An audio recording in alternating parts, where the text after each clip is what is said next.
Okey, hari ini saya akan berbincangkan mengenai perbezaan antara religiosity dan spirituality, ya.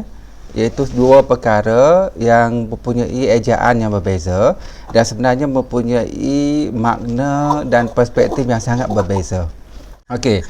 Sebenarnya sejak zaman dahulu sampai sekarang, ya, ahli-ahli ilmiah mereka telah berbincangkan tentang religiosity dan spirituality ini secara mendalam, ya, sama ada daripada aspek empirical research ataupun daripada aspek belief, ya, sebab keagamaan ni lebih pada belief, dan belief ni dia tidak banyak aspek-aspek empirical research, sebab tu dia dikatakan sebahagian daripada pseudoscience dan sebagainya, tapi dia tetap belief yang menghasilkan metakognitif yang mempunyai satu kesan fisiologi dan psikologi yang kuat pada diri kita.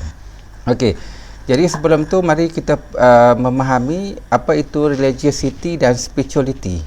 Okey, sebenarnya religiosity adalah bermaksud kerohanian. Minta maaf, sebenarnya religiosity bermaksud keagamaan, iaitu apa-apa amalan-amalan agama ataupun apa-apa saja yang melibatkan kepercayaan dalam agama, itu adalah dimaksudkan dengan religiosity. Jadi apa contoh religiosity? Contoh religiosity ialah agama Islam, amalan dalam agama Hindu, agama Buddha, agama Kristian, yang membentukkan kepercayaan dia dan menghasilkan konsep ataupun cara hidup ataupun amalan religiosity yang membawa kepada agama itu. Jadi bagi agama Islam, amalan religiosity-nya ialah seperti puasa, solat, zikir, mengaji, korban. Ini adalah konsep-konsep dipanggil religiosity. Maksud religiosity ni adalah keagamaan, amalan agama yang hadir daripada kepercayaan agama. Itu adalah religiosity. Kita kena faham tu, ya. Okey, jadi apa pula yang kita nak memahami tentang spirituality? Okey, saya ingat spirituality. Dan spirituality ni dia adalah satu yang berbeza dengan religiosity. Dia tidak sama. Dan ramai orang menganggap religiosity dengan spirituality ni sama. Tak, sebenarnya tidak sama.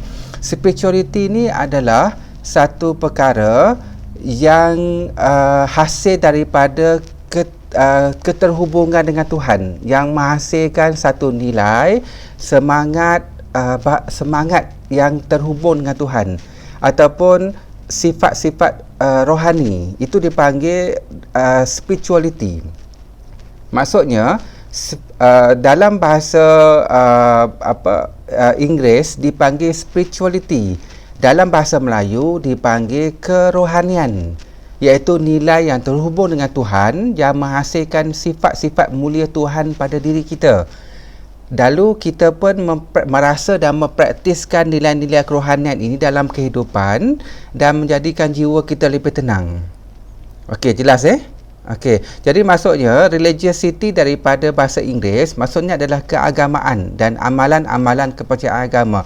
Spirituality adalah bahasa Inggeris, yang bahasa Melayunya, bahasa Arabnya adalah kerohanian ataupun nilai-nilai murni yang hadir daripada keterhubungan dengan Tuhan yang dipraktiskan dalam kehidupan kita. Okey, jadi kita ada dua benda sekarang, spirituality dengan religiosity. Dia tidak sama. Sebab itu dulu ada satu student, dia bentang proposal, dia mengkaji tentang macam mana pelajar-pelajar bangun tahajud malam, macam mana mereka berzikir, mereka semayang tak 5 waktu, ya, mereka kaji ni. Dia tajuk dia ialah mengkaji spirituality pelajar, ya, terhadap motivasi dan sebagainya. So masa bentang tu saya kata, sebenarnya saudara tidak mengkaji spirituality. Apa yang sedang saudara kaji adalah aspek religiosity, iaitu amalan-amalan keagamaan, puasa, solat tahajud, zikir. Itu adalah aspek religiosity. Dia bukan spirituality. Spirituality ada nilai-nilai yang murni yang kita perolehi. ya, hasil daripada keterhubungan dengan Tuhan ataupun nilai-nilai baik pada diri kita. Okey, jelas Jadi ramai orang confuse, mari kita memahami betul-betul. Okey, apakah contoh, kita dah beritahu contoh-contoh religiosity, kepercayaan dan amalan religiosity ialah puasa, zakat, korban, menunaikan haji di Mekah. Kalau orang bukan Islam tu pergi church, ya, pergi kuih dan sebagainya. Itu adalah amalan-amalan dalam religiosity, hasil kepercayaan dia. Okey, apa yang dimaksudkan oleh spirituality ialah nilai-nilai murni hasil daripada keterhubungan dengan Tuhan yang akhirnya kita mendapat merasai sifat-sifat mulia Tuhan pada diri kita. Apa contohnya? Contohnya ialah kasih sayang, contohnya ialah bekerjasama, berhati mulia, baik, jujur, amanah, tekun. Maksudnya ialah semua nilai-nilai murni dalam kehidupan itulah dipanggil spirituality. Jadi spirituality nilai murni. Jadi apabila kita buat kajian tentang nilai amanah, ya, kita buat kajian tentang bagaimana seseorang itu hidupnya tenang, bagaimana dia memperolehi rasa yang lapang dan keseronokan dan kebahagiaan, kepuasan hidup, itu adalah spirituality. Okey, nampak So bila kita dapat bezakan antara spirituality dengan religiosity, dia tidak sama, dan sekarang ni mari kita melihat, ya. Mari kita melihat bahawa Tuhan ini dalam kehidupan ini di mana nak letak religiosity dengan spirituality. Okey, untuk mendapatkan nilai spirituality, untuk mendapatkan nilai spirituality kerohanian tadi, kita boleh perolehi daripada agama. Sebenarnya tujuan semua agama di dunia diwujudkan, termasuk agama Islam, tujuannya adalah untuk memperoleh nilai spirituality, nilai kerohanian tu. Dan apa-apa amalan agama tanpa nilai kerohanian, saya pendapat saya lah, berdasarkan kajian saya, ayat Quran, hadis dan sebagainya, Tuhan tolak, Tuhan tak terima. Maksudnya, kalau kita buat sembahyang tetapi kita sombong dan kita bongkak, Tuhan tak terima sembahyang kita. Andai kata kita sedekah, tapi kita sedekah dengan niat menunjukkan bahawa kita ni kaya, kita ni banyak duit, kita keegoan kita, Tuhan tak akan terima sedekah kita. Maksudnya, semua amalan-amalan religiosity itu tujuannya adalah untuk mendapat nilai-nilai spirituality kerohanian tu. Sebab tu apabila kita semayang, Allahu Akbar, kita mengaji, kita zikir, subhanallah, subhanallah, tujuannya ialah untuk memberi hati kita tenang. Bila hati kita tenang, maka kita akan terhubung dengan sifat Tuhan. Maka bila hati kita tenang, kita terhubung dengan sifat Tuhan, dan terhubung dengan sifat Tuhan, hati kita tenang, maka lahirlah sifat-sifat mulia pada diri kita hasil daripada amalan religiosity. Maka hati kita tenang, jiwa kita baik, maka hasad, dengki, bongkak, takbur kita hilang. Hasil daripada amalan religiosity. Ya.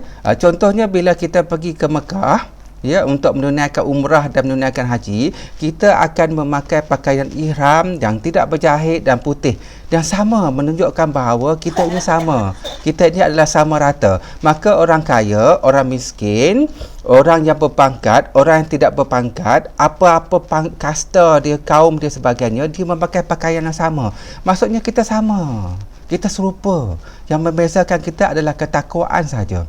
Ya, jadi tujuan amalan ibadat itu adalah untuk mendapatkan ketakwaan ataupun spirituality. Tetapi ada orang, dia hanya membuat amalan religiosity tapi dia tidak mendapat kerohanian tu, ya.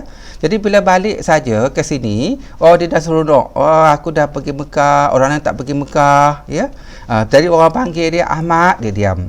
Ahmad, dia diam. Tuan Haji Ahmad, ya saya. Maksudnya amalan religiosity itu tidak meningkatkan kerohanian, tetapi amalan religiosity itu telah menjadikan dia sebagai bongkak, semakin takbur, dan menyebabkan dia rasa egois tinggi. Jadi kalau begitu berlaku, saya yakin bahawa amalan keagamaannya ataupun tidak sampai kepada Tuhan. Walaupun itu urusan Tuhan, saya tidak boleh judge apa-apa, tetapi di segi pengajaran pada diri saya, dalam kehidupan ini ramai orang membuat berbagai aktiviti spirituality. Tetapi aktiviti religiosity, keagamaan, tapi aktiviti keagamaan ini tidak sampai kepada kerohanian. Tidak sampai kepada kerohanian. Itu yang dikatakan oleh banyak tokoh-tokoh agama silam, tokoh-tokoh agama yang terkini. Dia kata dalam kebanyakan agama kita hilang isinya, agama yang hilang isinya. Agama yang hilang isinya. Itu apa? Agama yang hanya fokus kepada banyak amalan-amalan ritual, semayang, solat, mengaji, korban dan sebagainya, tetapi tidak ada nilai-nilai kerohaniannya atau rohaninya, iaitu benda itu tidak menjadikan mereka baik, benda itu tidak menjadikan mereka rendah diri, tidak menjadikan mereka penuh berkasih sayang, tidak menjadikan mereka rasa jujur dan amanah dan sebagainya. Sebaliknya, amalan-amalan rohani, amalan-amalan kerohanian spiritual ini, mengaji solat, dia meningkatkan keangkuhan dan kesombongan kita.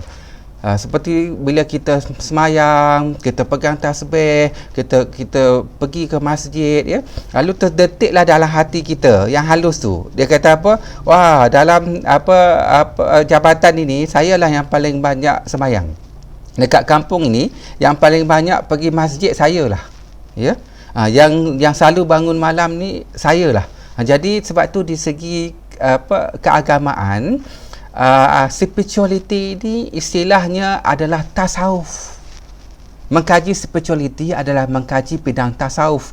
Yang disebut oleh Imam Ghazali, itulah dipanggil penyucian jiwa. Itulah dipanggil penyucian jiwa sehingga suci dan murni, sehingga sebersih-bersihnya seperti jiwa bayi yang baru dilahirkan. Okey, jelas Okey, jadi dah jelas itu perbezaan keagamaan dan kerohanian tu, religiosity dan spirituality. Dan semua amalan-amalan agama, Tuhan jadikan tujuan dia ialah untuk kita memperoleh kerohanian. Dan jika amalan-amalan agama kita tidak buat dengan rasa kerohanian itu, spirituality itu, maka dia terhilang seri dia.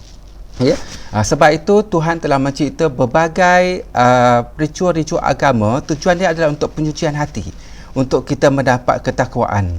Okey, mari kita lihat pula tentang apa itu spirituality. Okey, spirituality tadi ialah semua nilai-nilai kerohanian, nilai baik murni hasil daripada keterhubungan dengan Tuhan. Okey, jadi macam mana nak memperolehi nilai spirituality? Nilai spirituality ini, kerohanian ini, dia perolehi daripada daripada aktiviti agama. Niat dan tujuan aktiviti agama adalah untuk memperolehi nilai kerohanian, dan nilai kerohanian ini diperoleh daripada aktiviti agama, dan nilai kerohanian ini diperolehi bukan sahaja daripada aktiviti agama. Nilai kerohanian diperolehi daripada semua aktiviti kehidupan, semua aspek perbuatan, pemikiran dan perasaan kita 24 jam sehari. Itu sebenarnya yang kita kena memahami sebenar-benarnya. Sebab tu dikatakan oleh ustaz, oleh ustazah, oleh ulama-ulama, dikatakan kerja itu ibadah. Kita sebagai suami duduk dengan melayani isteri adalah ibadah. Kita mengajar anak kita beribadah. Guru-guru bekerja mengajar anak murid tu ibadah. Senyum tu ibadah. Semua tu sebenarnya adalah ibadah. Semua itu adalah meningkatkan nilai-nilai kerohanian ataupun spiritual kita. Maksudnya, untuk memperoleh nilai spiritual, kita boleh dapat daripada aktiviti kerohanian, aktiviti keagamaan yang telah disusun oleh Nabi Muhammad, yang telah disusun berdasarkan Al-Quran dan hadis dan sebagainya. Dan untuk mendapatkan nilai spirituality, kerohanian itu, sebenarnya dia tidak terhad kepada aktiviti ritual spirituality. Bukan saja atas tika sembahyang, bukan saja waktu mengaji bukan saja waktu di Mekah, tapi dalam semua aktiviti kehidupan 24 jam sehari. Maksudnya, bagaimana kita bersema dengan anak kita dengan penuh kesabaran, dengan penuh kasih sayang. Itulah aktiviti kerohanian. Itulah kita mendapat kerohanian. Bagaimana kita mengajar di sekolah dengan anak murid kita mengajar dengan penuh komitmen, kita mengajar dengan penuh kasih sayang, kita terangkan dengan penuh kasih sayang agar dia faham. Dan pelajar tu tak faham lagi, maka datang perasaan empati, kasihan, maka nak membantu dengan sesungguhnya, kita pun ajar lagi dengan sepenuhnya. Dia tak faham lagi, maka nampak dia putus asa, kita pun beri dia motivasi dan pujuk, tunjukkan akhlak yang mulia, buat dengan kesungguhan sampai dia faham. Dan bila dia faham, kita rasa seronok, kita rasa bahagia, kita rasa puas apa yang kita buat. Itulah spirituality, itulah kerohanian. Itulah yang kita cari sebenar-benarnya dalam kehidupan kita. Dan inilah yang menjadikan kita baik. Jadi sebenarnya tuan-tuan, yang menjadikan kita baik ialah aktiviti keagamaan yang sampai kepada religious, sampai kepada spirituality, kerohanian saja. Dan aktiviti yang menjadikan kita baik. Dan aktiviti dalam spirituality yang kita praktis dalam kehidupan seharian ini. Ya. Jadi apabila kita keluar pula ke rumah, tiba-tiba kita nampak ada orang susah, ya. Lepas tu kita kesian, lepas tu kita pun ada sikit duit, ya. Kita keluarkan sebahagian duit kita beri pada dia, dan beri pada dia itu dengan penuh hati kegembiraan, suka, bahagia sebab kita dapat memberi pada dia. Itulah nilai-nilai kerohanian, dan itulah sebenarnya yang Tuhan suka dan Tuhan cintai, yang perlu kita praktiskan dalam kehidupan. Okey, jelas Okey, jadi bila kita jelas nanti bahawa aktiviti keagamaan, ritual hasil daripada kepercayaan keagamaan, tujuan dia adalah untuk memperoleh spirituality. Dan spirituality ni, inilah yang sampai kepada Tuhan. Sampai kepada Tuhan adalah spirituality, adalah nilai-nilai rohani ni.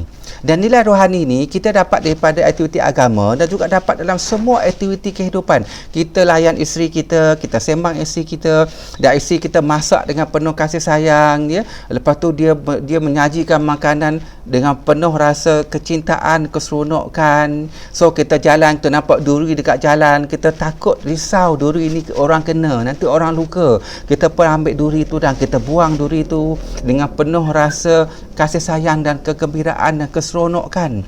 Itu dipanggil ganjaran syurga tu. Ya, sebab Tuhan memandang kepada nilai-nilai hati yang suci murni tu. Okey, jelas jadi bila kita dah jelas benda ni, maka kita kena hidup dalam landasan religiosity, itu amalan-amalan kepercayaan agama, dan kita kena hidup religiosity berserta dengan spirituality dan kerohanian.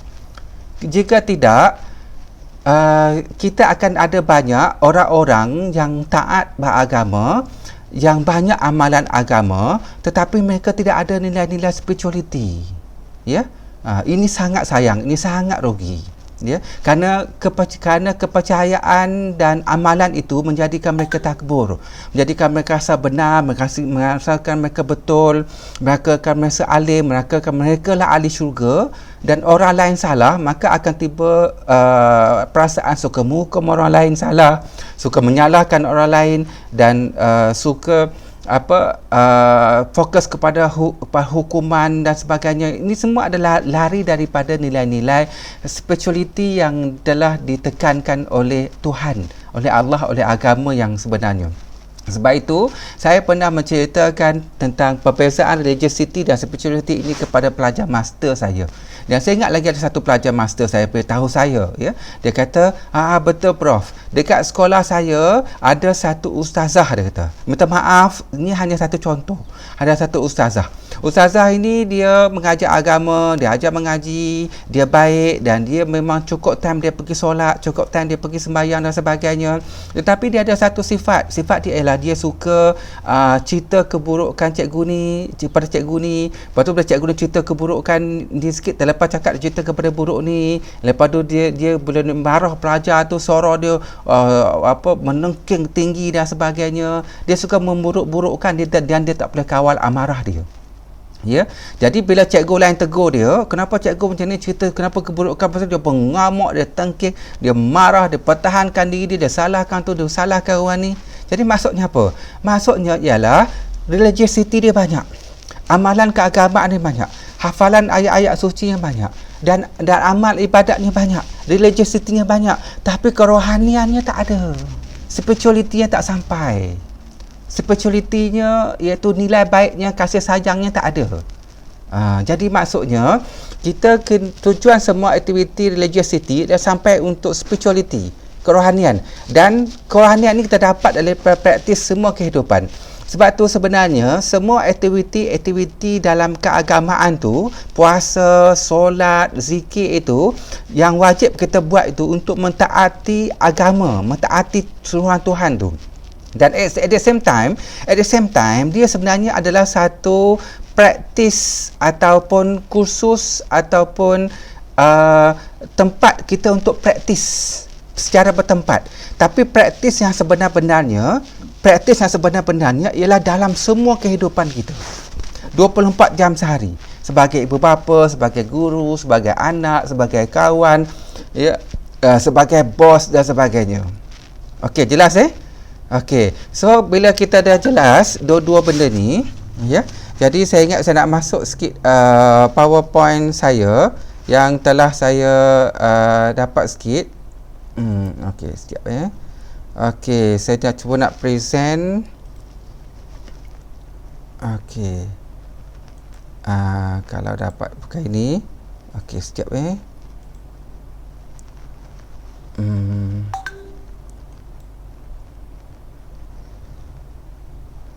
Okey, okey, saya akan masukkan sikit daripada PowerPoint yang telah saya sediakan.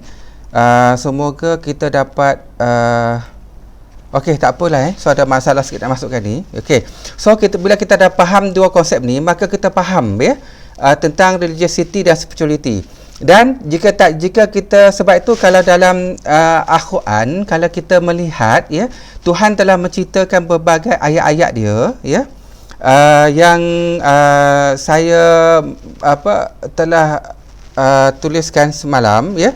Contohnya satu ayat Quran yang mengatakan, tidaklah diturunkan engkau wahai Muhammad kecuali untuk memberi rahmat kepada sekalian alam. Bila kita berahmat ke sekalian alam, maksudnya kita mudahkan orang lain, kita baikkan orang lain, kita tolong orang lain, dan kita terangkan orang lain dalam cahaya, dalam keindahan, dalam kebahagiaan. Itu adalah nilai-nilai spirituality, nilai-nilai kerohanian, nilai-nilai kasih sayang, nilai-nilai ihsan, nilai-nilai kerjasama, tolong menolong, memaafkan. Itu adalah spirituality.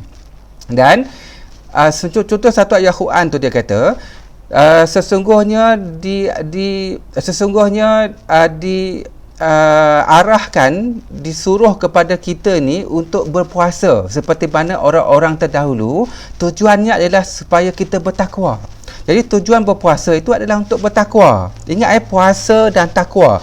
Dan ada ayat-ayat lain dikatakan bahawa sesungguhnya orang yang paling baik, orang yang paling mulia ialah orang yang paling banyak bertakwa. Ya, jadi maksudnya amalan-amalan puasa, amalan-amalan zikir, amalan-amalan keagamaan tadi tujuannya adalah untuk takwa. Jadi kalau kita faham takwa ni apa? Takwa inilah nilai-nilai kerohanian. Baik hati, kasih sayang, jujur, amanah, percaya pada Tuhan, daripada kepercayaan yang menghasilkan spirituality tadi.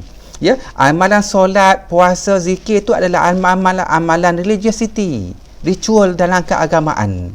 Ya, dan apa itu takwa? Jadi kalau kita nak faham takwa, kita boleh tengok daripada ayat Quran ya, yang mengatakan bahawa sesungguhnya bukanlah menghadap wajahmu ke timur dan barat itu adalah kebaikan, tapi kebaikan itu adalah kita mempercayai kewujudan Allah Tuhan ya, percaya pada hari kemudian, menunaikan solat, amanah pada orang yang beri amanah, tidak memungkirkan janji, ihsan pada orang miskin, mengeluarkan sebahagian harta kepada orang susah, sabar dalam peperangan dan sebagainya, dan itulah orang-orang yang bertakwa ya. So lebih kurang ayat Quran begitu. Jadi maksudnya ialah tujuan semua amalan-amalan keagamaan tadi, tujuan dia adalah untuk takwa. Takwa itu adalah nilai-nilai spiritual, nilai-nilai kerohanian, dan inilah yang kita kena memahami dalam kehidupan kita.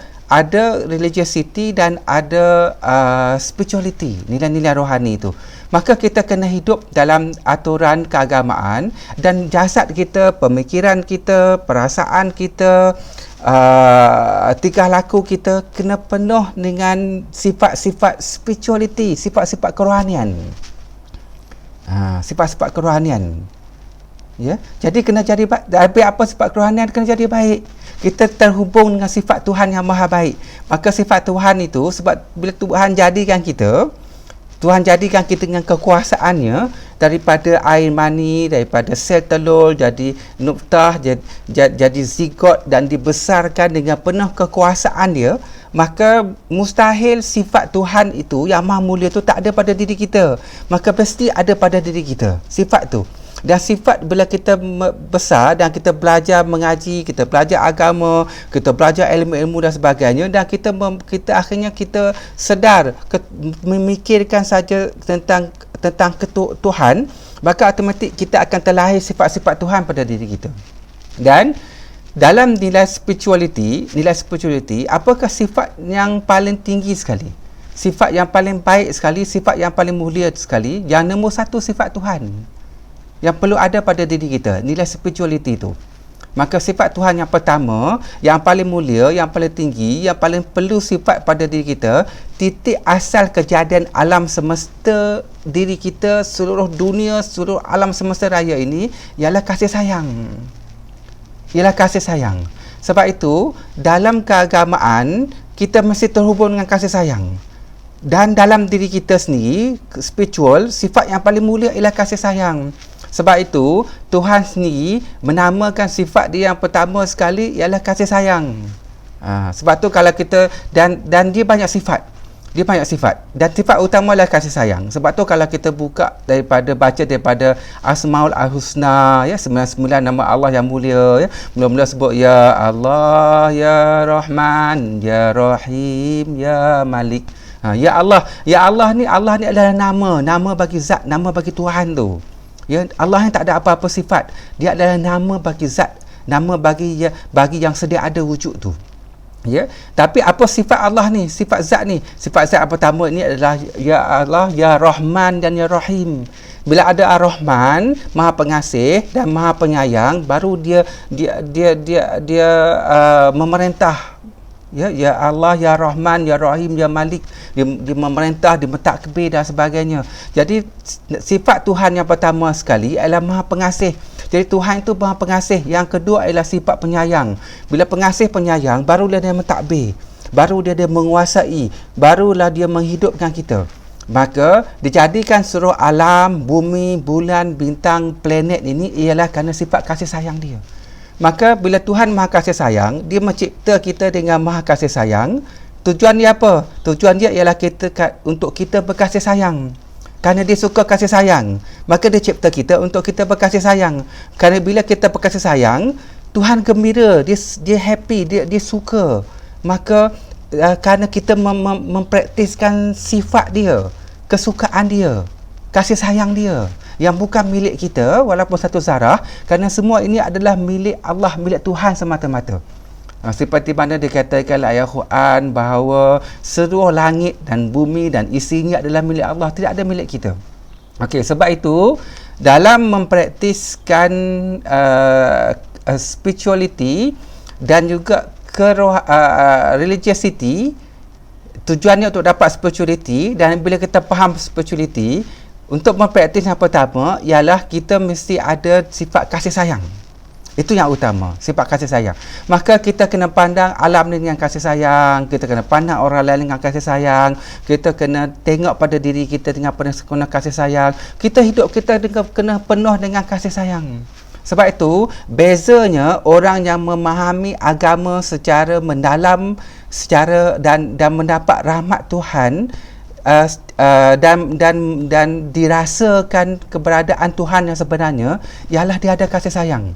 Maksudnya, sepatutnya sifil je selagi banyak nilai-nilai, selagi banyak amalan religiosity, semakin banyak puasa, semakin banyak semayang, semakin banyak zikir, semakin banyak baca Quran, semakin banyak hafal, semakin banyak buat ibadat, maka semakin tinggi kasih sayang. Dan kasih sayang tu kita dapat lihat dalam pemikiran dia, dalam perasaan dia, dalam jasad dia, dalam tingkah laku dia penuh kasih sayang. Sebab tu hanya orang yang sampai kepada kasih sayang Tuhan saja yang sampai kepada Tuhan. Orang yang tak sampai kasih sayang Tuhan, dia hanya religiosity pada mulut. Religiosity hanya pada perlakuan, tapi tak dapat pada rasa. Pada rasa kasih sayang tu. Okey, jelas sebab itu, jika dia amalan agama dia banyak, hafalan dia banyak, zikir dia banyak, sembahyang dia banyak, tapi kasih sayang dia rendah. Kasih sayang dia tak banyak. Maksudnya, dia cepat menghukum orang lain, cepat marah, sikit-sikit melenting, lepas tu rasa dia ego, tak nak bertoleransi dengan orang lain, tak nak dengar pendapat orang bawahan, sikit menghukum.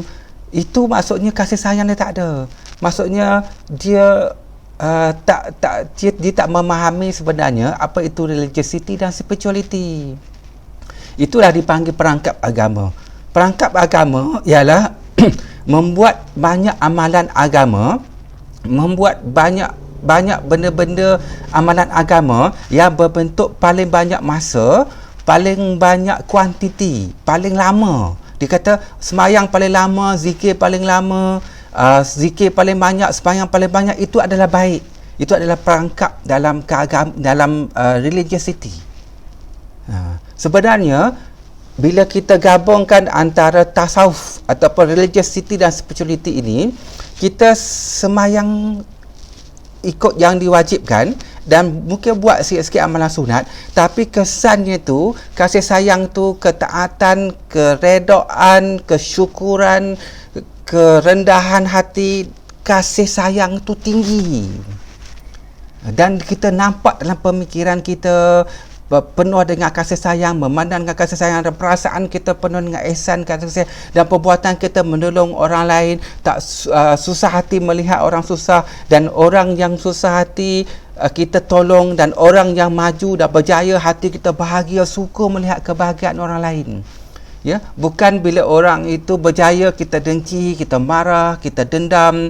Bila orang itu dapat naik pangkat, hati kita rasa tak puas hati. Bila orang ni dapat kejayaan, dapat beli kereta baru, kita rasa dengki dan khianat. Dan bila orang tu susah, sengsara, hati kita gembira.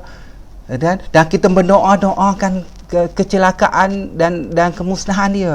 Sebab tu dalam elemen kerohanian, spirituality, selagi kita masih mendoakan keburukan pada orang lain, walaupun seburuk mana orang lain, selagi mana kita masih mendoakan keburukan pada orang lain, kita belum masuk lagi dalam lautan spirituality, belum masuk lagi dalam lautan kerohanian, lautan kasih sayang. Dia sebab itu konsep religiosity dan spirituality ini, terutama aspek spirituality ini, dia sangat halus. Dia sangat halus dan dia sangat mendamaikan, dan dia perlu memahami dengan fikiran yang terbuka dan berpandukan ayat-ayat Al-Quran untuk kita rasai, dan dia meresap dalam diri kita dalam keadaan rasa tu. Sebab tu saya berdoalah kepada Tuhan yang Maha Pengasih dan Penyayang. Saya berdoalah supaya semua audiens, semua peserta-peserta yang dengar ini, dan juga semua orang, satu hari nanti kita akan jatuh dalam cinta Tuhan. Kita akan jatuh dalam rasa cinta Tuhan. Apabila kita jatuh dalam rasa cinta Tuhan, masa tu kita akan memandang semuanya, alam, diri, orang lain, kehidupan ini dengan perasaan cinta. Bila kita pandang perasaan cinta, itulah keindahan dunia, itulah keindahan kasih sayang, itulah keindahan alam ciptaan Tuhan, itulah sifat ar-Rahman ar-Rahim dia. Maka tidak ada lagi kekurangan, tidak akan lagi keburukan, tidak ada lagi di atas dan di bawah, tidak ada lagi di hadapan dan di belakang. Semuanya adalah cinta dia. Semuanya adalah cinta dia.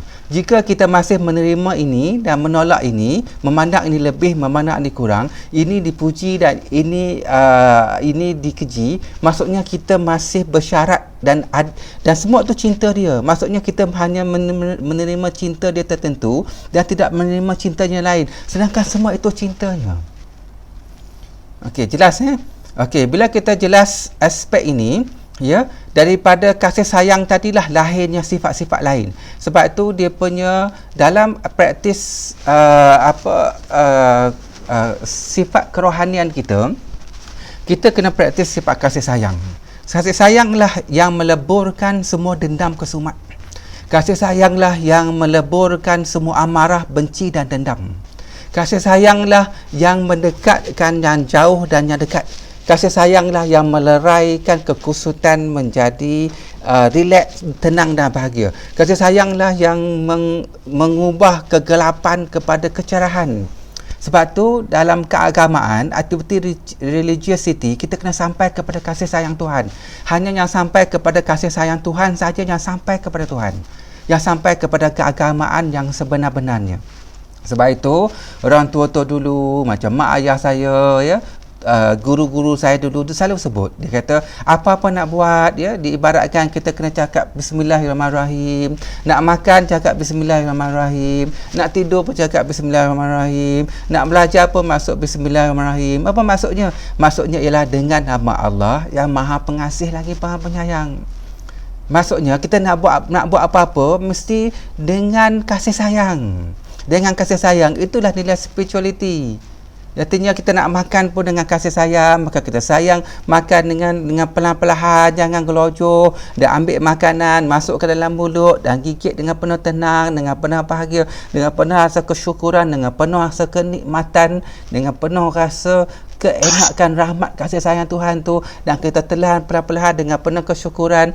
Lepas tu kita ingat orang susah, orang yang tak makan, rasa kasihan, kita pun agihkan sebagai makanan kita untuk orang lain, dan tolong orang susah. Itu maksudnya kita penuh dengan kasih sayang. Dan kita jalan, kita lihat pemandangan ini, kita lihat bukit, kita lihat orang susah, kita lihat pelajar kita, student kita, ada yang pandai, yang excellent, ada yang sederhana, yang masih struggle untuk perasaan, dan ada yang tak pandai, ada tak boleh membaca, ada yang tak ada motivasi tinggi. Semua ini kita pandang dengan penuh kasih sayang. Kita tak memuji dan hanya fokuskan dan bantu dan suka pada orang-orang yang pandai, yang nak berjaya. Dan kita tak membenci pada pelajar yang nakal, pelajar yang susah, pelajar yang tak mau belajar, pelajar yang melawan kita. Kita tak benci dia. Kalau kita benci dia, maksudnya kita telah putuskan rangkaian kasih sayang itu. Kita telah pilih kasih. Sebab tu buat baik, jadi baik sebenarnya ialah buat baik tanpa sebab, buat baik tanpa alasan, dan buat baik kepada sesiapa saja tanpa apa-apa syarat. Itu buat baik yang sebenarnya. Tapi kalau kita buat baik dengan grup ini tapi tak baik dengan grup ini, tolong orang ini tapi tak tolong orang ini, suka pada grup ini tak suka orang ini, itu bukan baik. Itu namanya pilih kasih. Sebab itu untuk memahami spirituality ini, kita kena memahami dengan hati nurani kita. Kita kena berserah kepada Tuhan, dan kita kena rasai sifat-sifat Tuhan, keterhubungan dia. Dan keterhubungan Tuhan dalam spirituality itu, ingat, kita dapat daripada amalan-amalan keagamaan. Amalan keagamaan. Tapi spirituality, kerohanian, sebenarnya selain daripada keagamaan, kita dapat daripada seluruh aktiviti kehidupan. 24 jam sehari, dan itu dah sebenarnya praktis kita yang sebenar-benarnya. Itulah yang Tuhan pandang pada hidup kita. Sebab tu secara logiknya Ya, kalau Tuhan kita pandang kita waktu solat saja, ya. Solat Zuhur, katalah solat Zuhur tu 15 minit. Solat subuh, katalah solat subuh tu 15 minit. Lepas kita solat subuh, kita mengaji, kita berzikir, penuh khusyuk subuh selama 15 minit itu. Lepas tu subuh pergi ke Zuhur, masa dia lebih kurang 6 jam. Jadi subuh dengan Zuhur 6 jam tu nak buat apa? Di mana Tuhan nak pandang kita? Nak tunggu Zuhur pula tu. Nak tunggu Zuhur pula untuk Tuhan pandang kita. Habis 6 jam antara subuh dengan Zuhur tu nak buat apa? Jadi subuh dengan Zuhur itu adalah perbuatan-perbuatan baik, penuh dengan kerohanian, penuh dengan kasih sayang. Macam mana kita berseman dengan isteri kita, buat baik dengan isteri kita, penuh kasih sayang, panggilan yang baik. Ya. Azliza minta tolong tutup sound mikrofon. Dia bunyi angin. Ya, Tuan Dr. Azliza tolong, ya. Dan bagaimana kalau dengan sekolah dekat pelajar kita, ya, bagaimana kita pandang pelajar kita dengan penuh kasih sayang, ya. Kita pun tegur dengan dia, hai, okey Amin kat sekolah hari ni, selamat datang ke sekolah Amin. Terima kasih cikgu. Okey, Amin dah makan? Belum cikgu, kejap lagi nak makan. Kan? Betul lagi. Okey, terus belajar rajin-rajin, jangan putus asa. Kita persenyum, dia persenyum pada kita. Lepas tu cikgu hari ni saya susah hatilah. Kenapa tepuk bau dia? Okey, tak apa Amin. Okey, cerita pada cikgu dengar. Sebab saya susah hati sebab SPM dah makin dekat. Saya tak berapa nak belajar, ya. Rumah saya pun, keluarga saya pun, mak ayah saya tak berapa beri bantuan. Tak apa Amin. Amin boleh tolong Amin mungkin tak boleh ubah banyak benda dekat rumah, dekat keluarga. Tapi Amin boleh ubah diri Amin sendiri. Amin kena nekat, Amin kena ketepikan semua benda-benda tak penting. Amin kena fokus pada perasaan. Tak apa, saya akan bantu Amin. Jadi setiap perasaan, setiap perbuatan, setiap kata-kata, setiap senyuman itu adalah kasih sayang. Itu adalah spiritual, itulah kerohanian, itulah sifat-sifat yang Tuhan pandang dalam kehidupan kita. Itulah yang tak lepas daripada pandangan Tuhan kepada kita.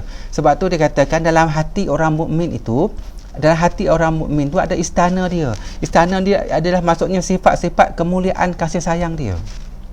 Okey, jelas okey, jadi bila kita dah jelas ni, ya, kita dah jelas ni, jadi macam mana pentingnya hati yang tenang itu, dan dalam mendapatkan spirituality, kita juga buat amalan-amalan agama. Amalan-amalan agama ni Tuhan susun bertempat memang untuk beri kita ketenangan.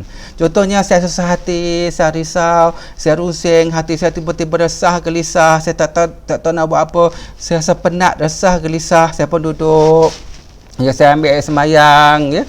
Lepas tu saya pun takbir Allahu Akbar, saya pun semayang, saya pun lepas semayang saya berzikir subhanallah, subhanallah, subhanallah, subhanallah. Lepas tu saya buka Quran, saya baca surah Al-Baqarah. Apa tujuan dia? Setiap perbuatan sembahyang saya, setiap zikir saya, setiap kata-kata, setiap mengaji saya tu akan berbalik kepada diri saya sendiri.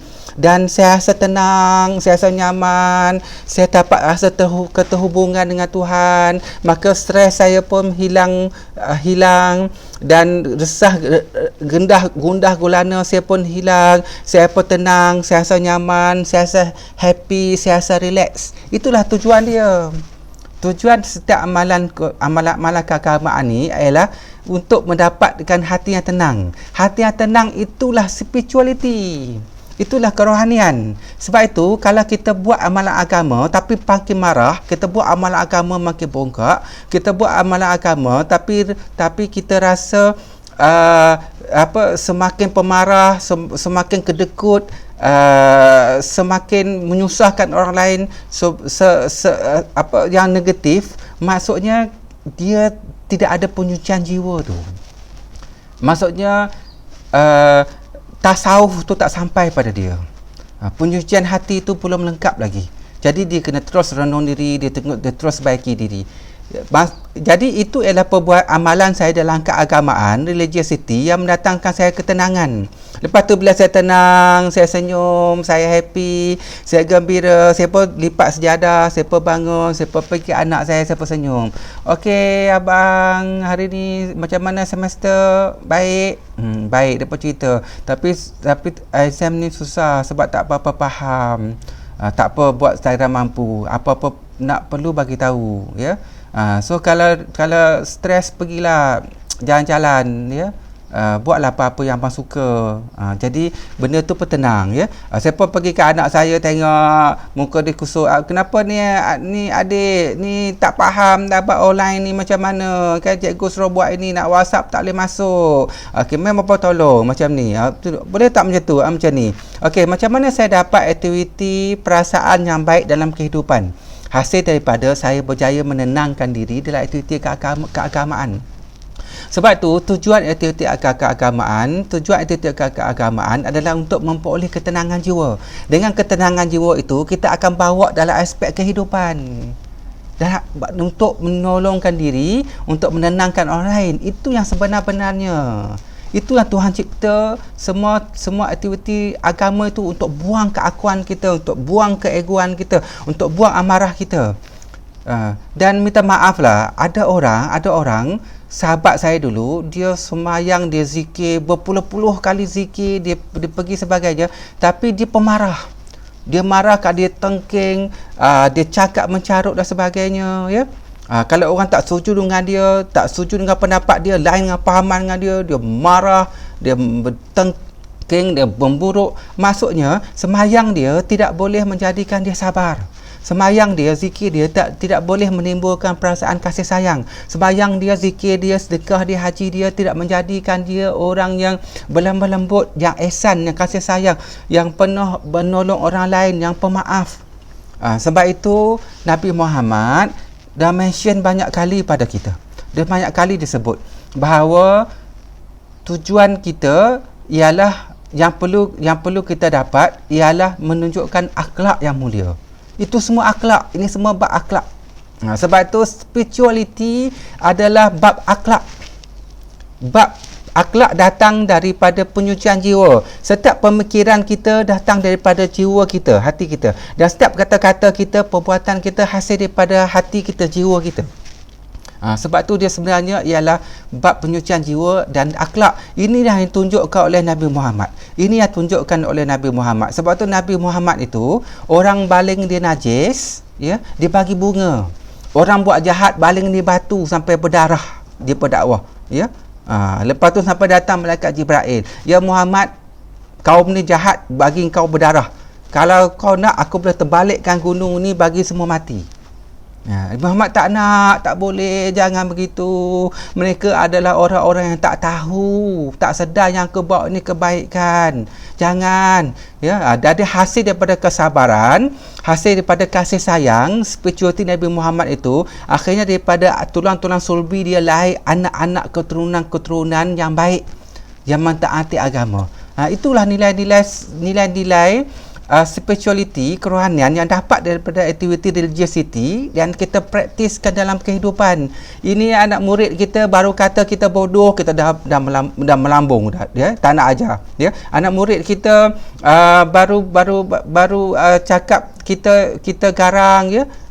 Dia baru jelen mata pada kita, dia baru kasar dengan kita dengan ayat yang kasar, dah kita mengamuk, kita marah, kita tak nak ajar dia, kita sumpah seranah ke dia, kita nak suruh dia jadi orang yang jahat, kita tak nak doakan dia, kita tak berkatkan ilmu pada kita. Ini bukan nilai-nilai kerohanian, itu bukan nilai-nilai spirituality. Itu adalah dasar daripada keegoan, Guru yang baik dia tidak menunggu pelajar datang pada dia. Dia tidak menunggu pelajar datang pada dia. Kalau dia tunggu pelajar datang pada dia, dia nak pelajar datang pada dia, itu adalah keegoan, itu adalah egois. Guru yang baik ialah dia datang kepada pelajar dengan penuh kasih sayang. Dia menegur pelajar dengan penuh keazaman. Dia merendah diri dia dengan membawa hanya kasih sayang untuk tolong pelajar, untuk ajar pelajar sampai faham. Dan bila pelajar faham tu, hati dia gembira dan suka dan sebagainya. Itulah guru yang bersifatkan Nabi, yang attach dengan sifat ketuhanan.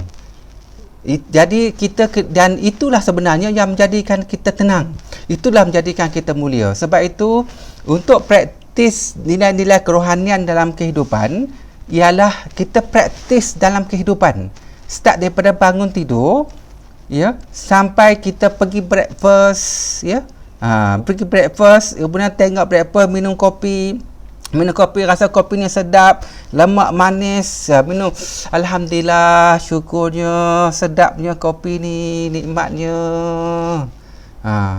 Itu kerohanian, kita bersyukur, nikmat, ya. Lepas tu pandang isi kita yang buat kopi, terima kasih yang hari ni kopi sedap, seronok, ya ke bang? Okey, tak apa, terima kasih. Dia pun seronok, dia pun happy. Lepas anak kita pun minum kopi, tiba-tiba kopi anak kita tertumpah kena baju dia, kita pun kata apa ni, minum kopi pun tak pandai, tumpah habis, kita pun ambil tangan pukul dia, ambil dia, cubit dia, ya. Lepas tu marah dia. Maksudnya hilang kesabaran kita, hilang nilai-nilai kerohanian kita, ya.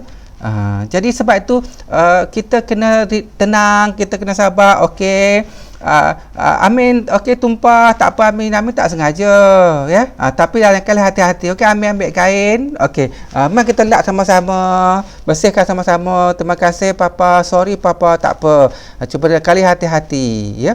Kopi dia memang panas sikit, okey, duduk balik minum, semang gelak-gelak, happy balik. Itulah kerohanian, itulah spirituality. Kita praktis dalam kehidupan kita, dan kita kena buat baik. Sebab tu orang-orang yang mencapai level kerohanian yang tinggi, mereka memandang alam ini dengan penuh kasih sayang, dan mereka suka buat baik. Sebab apa mereka suka buat baik? Sebab membuat kebaikan itu memberi hati tenang. Dengan hati tenang mereka buat baik. Mereka buat baik, hati dah tenang.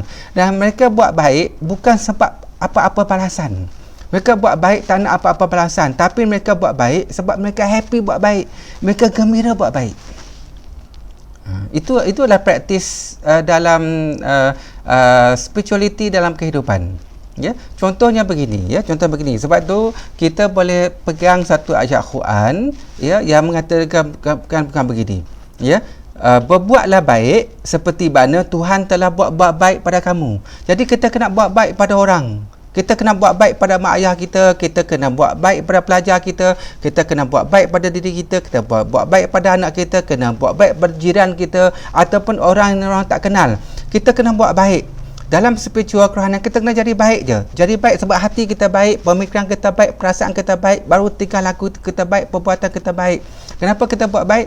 Kita buat baik bukan sebab nak balasan. Kita buat baik bukan sebab nak pujian. Kita buat baik kerana Tuhan telah buat baik pada kita.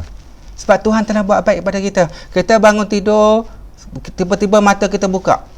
Siapa yang buka mata kita? Yang buka mata kita ni Tuhan. Tuhan yang membuka mata kita. Sebab tu kalau dalam Islam kita sebut la haula wala quwata illa billahil aliyyil azim. Tiada daya dan upaya melainkan daya dan upaya Allah. Buka mata. Tiada daya dan upaya melainkan daya dan upaya Allah. Punya mata. Tiada daya dan upaya melainkan daya dan upaya Allah. Buka mata. Kata tiada daya dan upaya, tapi mata boleh berkelip. Maka daya siapa? Itulah daya dan upaya Allah. Ya. Tiada daya dan upaya, tangan boleh bergerak, mata boleh melihat, otak boleh berfikir, jantung boleh mengempam darah, dan darah mengalir ke seluruh sel-sel urat saraf dan sebagainya. Daya upaya siapa? Itu adalah daya dan upaya Allah. Maksudnya Allah yang memberi pada kita. Ya. Jadi kita pun bernafas. Siapa yang bernafaskan, yang memberi kita nafas ni adalah Allah. Yang menyediakan oksigen ni adalah Tuhan yang Maha Pengasih lagi Penjaga. Kenapa Tuhan beri pada kita? Tuhan beri kepada kita ni ialah kerana kasih sayang kita, kerana kasih sayang dia pada kita. Dia mencipta ini dengan semua kasih sayang. Maka dia beri semua ni kasih sayang pada kita, dan dia nak kita menyatakan kasih sayang dia, hidup dalam kasih sayang dia, sebab dia Maha kasih sayang dan dia suka kepada kasih sayang. Itulah sifat dia yang paling mulia. Ya, sebab itu dalam spirituality ialah kita kena penuh dengan kasih sayang. Okey, sebab itu kita kena buat baik pada orang, sebab Tuhan telah buat baik pada kita.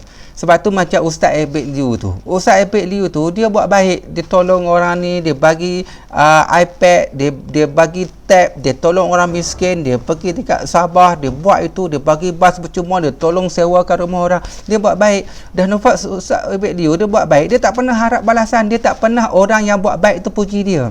Dia tak pernah orang yang dia buat baik itu membalas kebaikan dia. Dia tak pernah. Sebab dia membuat baik kerana Tuhan telah buat baik pada dia. Dan Ustaz Ebek Liu tu dia buat baik sebab dia suka buat baik. Dia suka buat baik, dia happy buat baik, dia gembira buat baik. Sebab sifat kebaikan Tuhan tu ada pada diri kita. Maka bila kita buat baik, kita seronok, kita happy, kita gembira. Itulah punca kebaikan dalam diri kita. Ustaz Ebek Liu tu kalau dia buat baik, berharap orang buat baik, ramai juga orang cerca dia, ramai juga orang hina dia, ramai juga orang marah pada dia, ramai juga orang yang tomah dia buat baik. Jadi kalau dia buat baik, untuk orang memuji dia, membalas kebaikan dia tak dapat. Dan maka dia buat baik ialah kerana Tuhan buat baik pada kita. Jadi kita kena terus buat baik. Kita kena tolong pelajar kita kena senyum, kita kena tenangkan hati orang lain. Dan apabila pelajar tu buat salah, kita kena betulkan, kita kena ajar dia. Dia juga tak faham, kita kena ajar lagi. Dan untuk mengajar, kita kena cari, kalau COVID ni, PDP ni, kita kena dengan kesempurnaan insan, dengan kesempurnaan manusia. Kita kena berfikir dengan kesempurnaan yang maha baik, dengan maha kasih sayang. Maka kita akan ajar teknik yang paling baik, kaedah yang paling mudah, kaedah yang paling berkesan, kaedah yang paling pelajar dapat faham, kaedah yang boleh pantau pelajar, kaedah yang pelajar betul-betul dapat menghayati. Dan kalau boleh tidak ada pelajar yang tercicir, dengan pendekatan yang terbaik, perbuatan yang terbaik, teknologi yang terbaik, penerangan yang terbaik. Itulah maha kasih sayang dia. Itu yang kita kena bawa pada diri kita. Dan itulah sebenarnya kepuasan pada diri kita, iaitu kita buat baik kerana Tuhan telah buat baik pada diri kita dulu. Sebab tu kita kena maafkan orang lain. Sebab apa kita maafkan orang lain? Sebab Tuhan tu telah memaafkan diri kita. Tuhan tu maha pemaafkan, maha memaafkan. Berapa banyak kesalahan yang kita buat, Tuhan maafkan. Berapa banyak benda-benda kesilapan, kelalaian kita, kebodohan kita, kesilapan kita yang Tuhan tak kira pun, dia maafkan saja. Andai katalah Tuhan tu maha menghukum, sikit hukum, salah sikit hukum, buat itu hukum, terlepas cakap hukum, dah lama dah kita tersungkur, jatuh, mati, tak tahu apa berlaku pada kita. Kalau Tuhan tu maha menghukum, dia Tuhan tak menghukum, Tuhan tu maha memaafkan. Jadi kalau ada orang buat salah pada kita, ada orang dengki pada kita, ada orang pernah ejek kita, ada orang pernah sakiti kita, diam, tenang, rasai kasih sayang Tuhan, maafkan. Bila maafkan orang lain, hati kita jadi tenang. Sebab tu kita kena bawa sifat-sifat Tuhan tu hasil kepada keterhubungan dengan Tuhan. Sebab tu saya sebut tadi, nilai-nilai spirituality, kerohanian ini adalah semua aktiviti kehidupan 24 jam sehari. Ya. Sebab tu balik pada tadi, kita kena buat baik kerana Tuhan telah buat baik pada kita. Kita kena buat baik kerana Tuhan telah buat baik pada kita. Sebab itu, kalau kita renung balik diri kita daripada dalam kandungan ibu, ya, Tuhan telah jaga kita, kita telah dibesarkan daripada sel sperm bapa bergabung dengan sel telur ibu dalam rahim ibu tempat yang kokoh. Lepas tu kita jadi seketul daging, nuftah, sudah dibesarkan, dimasukkan nadi dan jantung, tumbuh tangan, tumbuh kaki, otak pun tumbuh, dan akhirnya kita membesar dan kita lahir ke dunia ini. Lepas tu kita dapat makan, hirup udara, jantung kita sebagainya. Jadi bila kita renung balik, tuan-tuan dan puan-puan yang mulia, sebenarnya apa yang kita dapat pada hari ini, sebenarnya bukan sebab doa kita atas sejadah. Apa yang kita dapat pada hari ini bukan sebab doa kita dekat Mekah.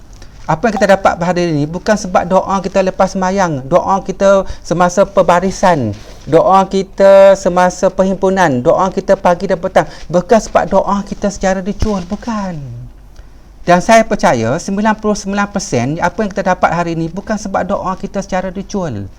Apa yang kita dapat hari ini adalah tapi apa yang kita dapat pada hari ini adalah kerana kurniaan dia, kerana kasih sayang dia. Barang yang kita perolehi tanpa kita minta, itulah dia maha pemberi, itulah maha kasih sayang, itulah kita kena syukuri, dan itulah yang kita pusing balik untuk balas balik pada orang lain. Apa yang kita dapat pada hari ini, kita hidup hari ini bukan sebab doa kita, tapi sebab kurniaan kita. Kita tak pernah berdoa dilahirkan, maka Tuhan lahirkan kita. Bila Tuhan lahirkan kita, maka kita dapat rasa imak kita. maka kita dapat rasai kasih sayang mak kita. Lalu kita dapat sayang adik-adik kita, abang kita. Dan kita bila kita kahwin, kita ada anak, kita dapat anak kita. Dan kita dapat rasai kasih sayang anak kita. Dan kita dapat menyayangi anak kita. Anak kita boleh peluk kita boleh peluk anak kita. Anak kita boleh kejar kita kejar anak kita. Kita main-main dengan anak kita, ketawa dengan anak kita. Di mana kita dapat ni? Kita dapat ini dari sebab kita dilahirkan. Kalau kita tak lahir, kita tak dapat ini, kita tak dapat kasih sayang, kita tak dapat rasa kasih sayang mak ayah, kasih sayang anak, kita tak dapat minum kopi, kita tak dapat gembira, kita tak dapat berbakti pada orang lain, kita tak dapat ada cikgu, kita tak dapat mengajar orang lain, kita tak dapat kepuasan untuk mengajar dan mendidik, kita tak dapat. Maka kita dilahirkan dan kita tak pernah minta doa dilahirkan. Dalam kesedaran kita dilahirkan. Dan kita tak pernah minta doa, ada oksigen, ada udara. Dan tiba-tiba ada udara, ada oksigen dan percuma. Benda yang sangat penting, vital dalam kehidupan kita adalah udara. Kita tak pernah berdoa, tak pernah minta dan tiba-tiba diberi udara. Dan udara tu masuk dalam jantung kita. Bila masuk jantung kita diproses dan oksigen ni dibawa pula ke urat saraf kita, dia pergi ke sel-sel, pergi ke organ-organ, pergi hujung jari. Kita tak pernah berdoa, jantung kita pump untuk mengalirkan darah 24 jam sehari. Tapi Tuhan pump jantung kita. Dia pump jantung kita tanpa henti. Kita tidur pun jantung masih pump tanpa henti. Dan kita tak pernah berdoa, sel-sel darah kita mengalir bawa oksigen. Kita tak pernah berdoa, empedu kita berfungsi untuk membuang racun. Kita tak pernah berdoa, buah pinggang kita, kidney kita untuk cuci darah kita. Ya, untuk buang kumuhan kita melalui air kencing. Dan kita tak pernah berdoa, kita buang air besar untuk teran berak, untuk buang air besar, untuk buang benda-benda tak elok badan kita, buang penyakit bagi kita sihat. Kita tak pernah berdoa, tapi Tuhan beri. Kenapa Tuhan beri? Itu dah dipanggil kurniaan. Itu dah dipanggil rahmat. Itu dah dipanggil Maha Pemberi. Sebab tu 99% apa yang kita dapat ini bukan sebab doa kita, tapi sebab kurniaan kita. Dan saya pun tak pernah berdoa saya dapat webinar, tapi Tuhan beri webinar macam ni supaya saya boleh menyampaikan ilmu. Dan saya juga tak pernah berdoa saya nak makan apa tengah hari ni, tiba-tiba ada tengah hari ni. Dan saya tak pernah berdoa untuk dapat minuman air, tiba-tiba hari ni ada isi saya hantar air atas meja saya untuk saya menyampaikan webinar. Dan kita tak pernah, jadi maksudnya kita kena faham 99% apa yang kita dapat hari ini bukan sebab doa kita, tapi sebab kurniaan Maha kasih sayang dia. Sebab tu dipanggil dia Maha memberi. Jadi kita rasai kasih sayang dia, maka Tuhan telah buat baik pada kita. Tuhan telah buat baik pada kita sejak kita dalam kandungan. Sejak kita dalam zigot. Tuhan telah tumbuhkan tangan kepala kita, membesarkan otak kita, mengaktifkan otak kita. Kita tak pernah berfikir otak kita, sel-sel otak kita bersambung untuk dapat berfikir. Dan kita tak pernah berfikir mata kita boleh melihat, tiba-tiba mata kita boleh melihat. Kita tak pernah berdoa untuk dapat penglihatan, tiba-tiba diberi penglihatan. Itu semua sebenarnya kurniaan. Tuhan tu Maha baik. Maka bila kita rasai Tuhan tu Maha baik, maka apa yang kita kena buat? Yang kita kena buat ialah kita kena balas kebaikan Tuhan. Macam mana nak balas kebaikan Tuhan? Maka kita kena terbalikkan kebaikan tu kepada alam semesta. Maka kita kena buat baik pada diri kita sendiri. I love myself, ya. Jaga kesihatan diri kita, jauhkan daripada benda-benda yang berbahaya, makan ikut time, jangan gastrik.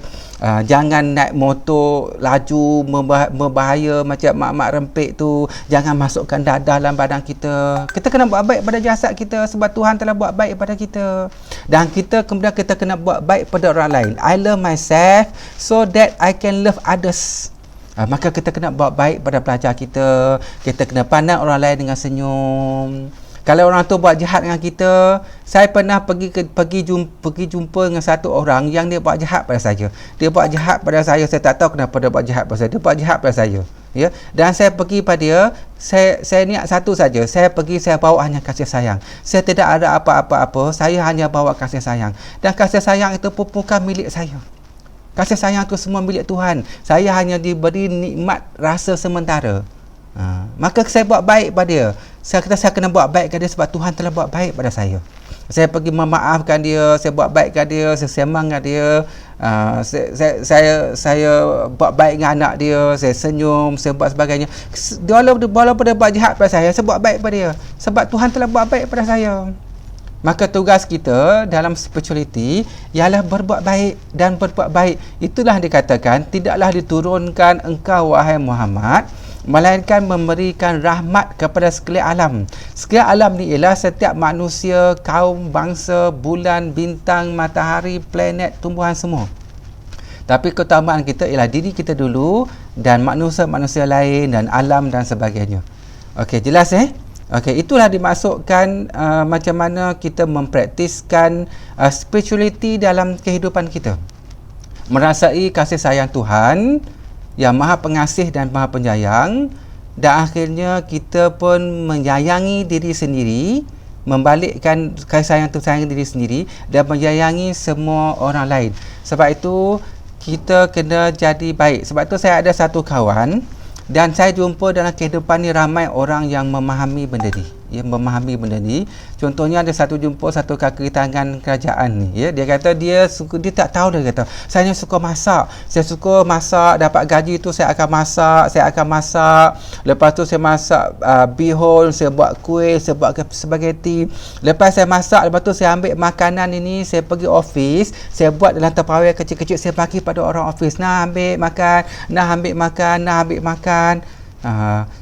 Kenapa buat begitu? Saya tak tahulah, tapi saya buat begitu saya happy, sebab begitu saya gembira, sebab begitu saya suka, hati saya tenang. Jadi dia buat baik sebab apa? Dia buat baik sebab dia suka, dia happy, dia tenang. Dia buat baik. Maka dengan berbuat baik, hati jadi tenang. Itulah spirituality, itulah kerohanian. Dia buat baik.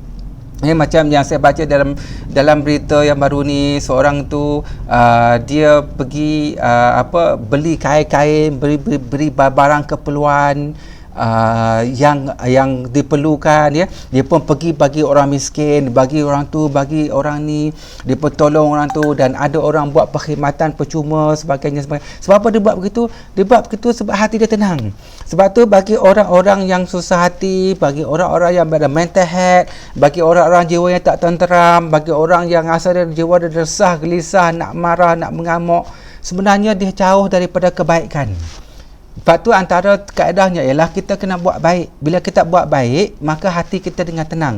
Dan ramai orang yang dapat ketenangan dengan buat baik. Sebab itu mereka terjun dalam dunia amal, dunia NGOs, buat berbagai-bagai kebaikan, jumpa dengan orang miskin, tolong orang, bagi sedekah. Maka dengan buat baik ni hati kita tenang.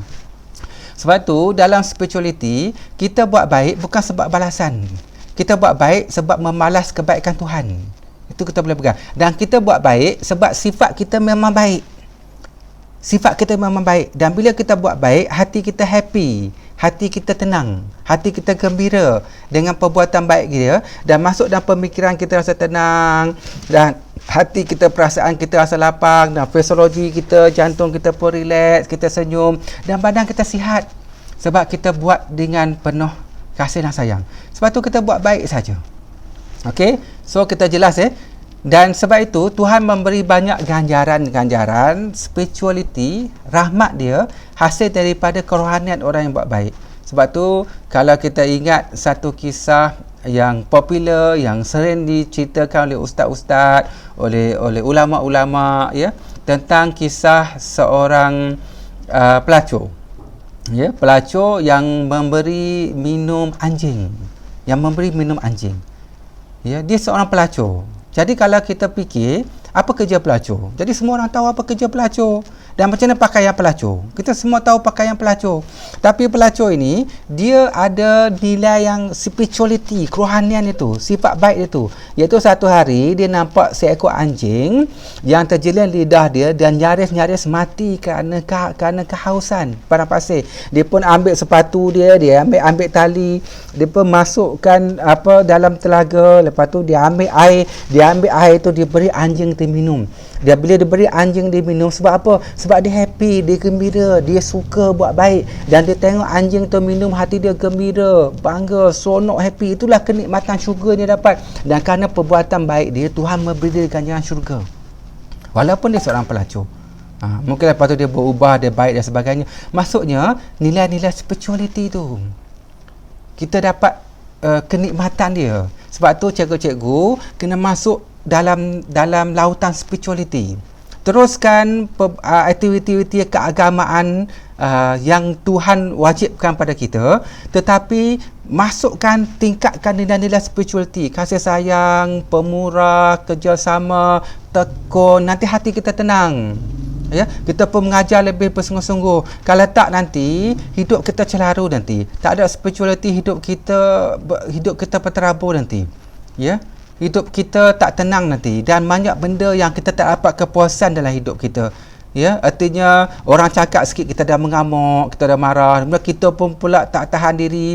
Kita pun banyak lintasan-lintasan negatif, mudah hasad dengki. Kawan kita naik pangkat, kita pun dah iri hati, marah, tak suka, kata macam mana naik pangkat, dia pun sama-sama jahat macam aku, ponteng. Oh, ni tak adil. Kita pun motivasi kita perendah.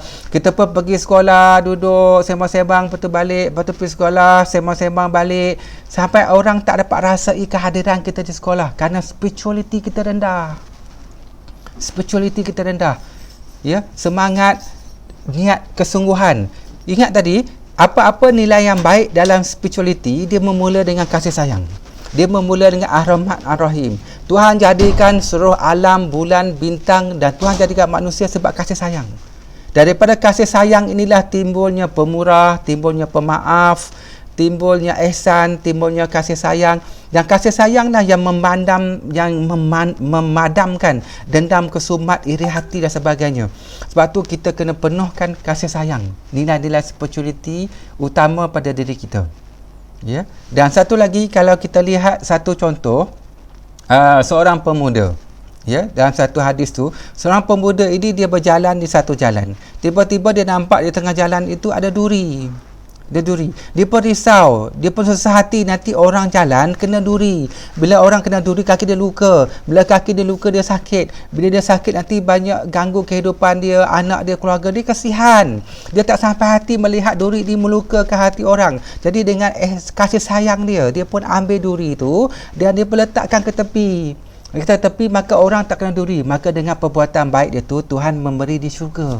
Sebab apa? Sebab nilai spirituality dia, sebab nilai kerohanian dia.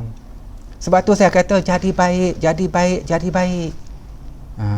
Tapi buat amal ibadat yang Tuhan wajibkan tu, tapi kena jadi baik. Dan jadi baik ini bukan dalam amal ibadat saja. Jadi baik dia dalam 24 jam semua kehidupan. Mengajar bersungguh-sungguh, senyum, buat kebaikan, cara yang terbaik, kaedah yang terbaik. Untuk orang tak faham, kita fahamkan lagi. Pelajaran susah, kita ihsan. Guru besar stres, kita tolong. Dan bagaimana kita mengawal diri kita dalam kehidupan. Itulah nilai-nilai spirituality. Okey, jadi bila kita dah faham ini, maksudnya berapa pentingnya nilai spirituality dalam kehidupan kita, supaya kita jadi hidup kita lebih bermakna. Ya, dan kita akan dapat kegembiraan, dan kita akan happy, kita akan dapat kepuasan dalam kehidupan. Sebab tuan-tuan, tujuan kehidupan kita yang paling utama, matlamat kehidupan kita adalah ketenangan. Ketenanganlah yang menjadikan kita stop segala-galanya, tenang dan hening. Kalau kita nakkan harta, dah dapat RM10, nak RM100. Dah dapat RM100 tak puas lagi, kita nakkan RM1000. Dah RM1000 tak puas lagi, nak RM1 juta. Dah dapat RM1 juta tak puas lagi, kita nakkan 10 bilion. Dah dapat 10 bilion tak puas lagi, kita nak berpuluh-puluh beratus bilion. Akhirnya dia akan merosakkan kita. Jadi kepuasan pada material ni dia tak puas. Dan kalau kita nak pangkat, dah jadi cikgu biasa, nak dapat PKM, tak puas juga dapat PKM jadi pengetua tak puas juga nak jadi PPD tak puas juga nak dapat jadi profesor, jadi KSU dan sebagainya, tak puas juga. Yang memuaskan kita ialah ketenangan.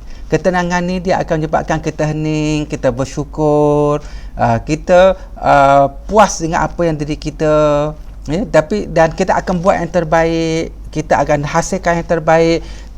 Kita bersyukur apa level kita. Kalau kita guru biasa, kita bersyukur kita dengan guru biasa.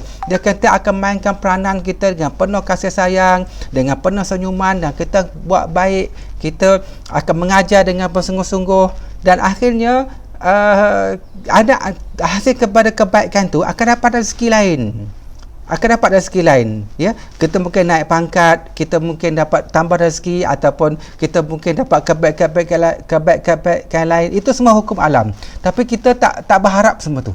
Kita tak berharap semua tu. Ya.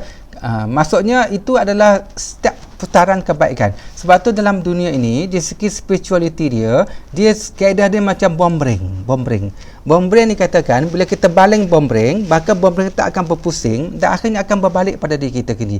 Sebab tu bila kita buat baik, sebenarnya kebaikan tu untuk diri kita sendiri.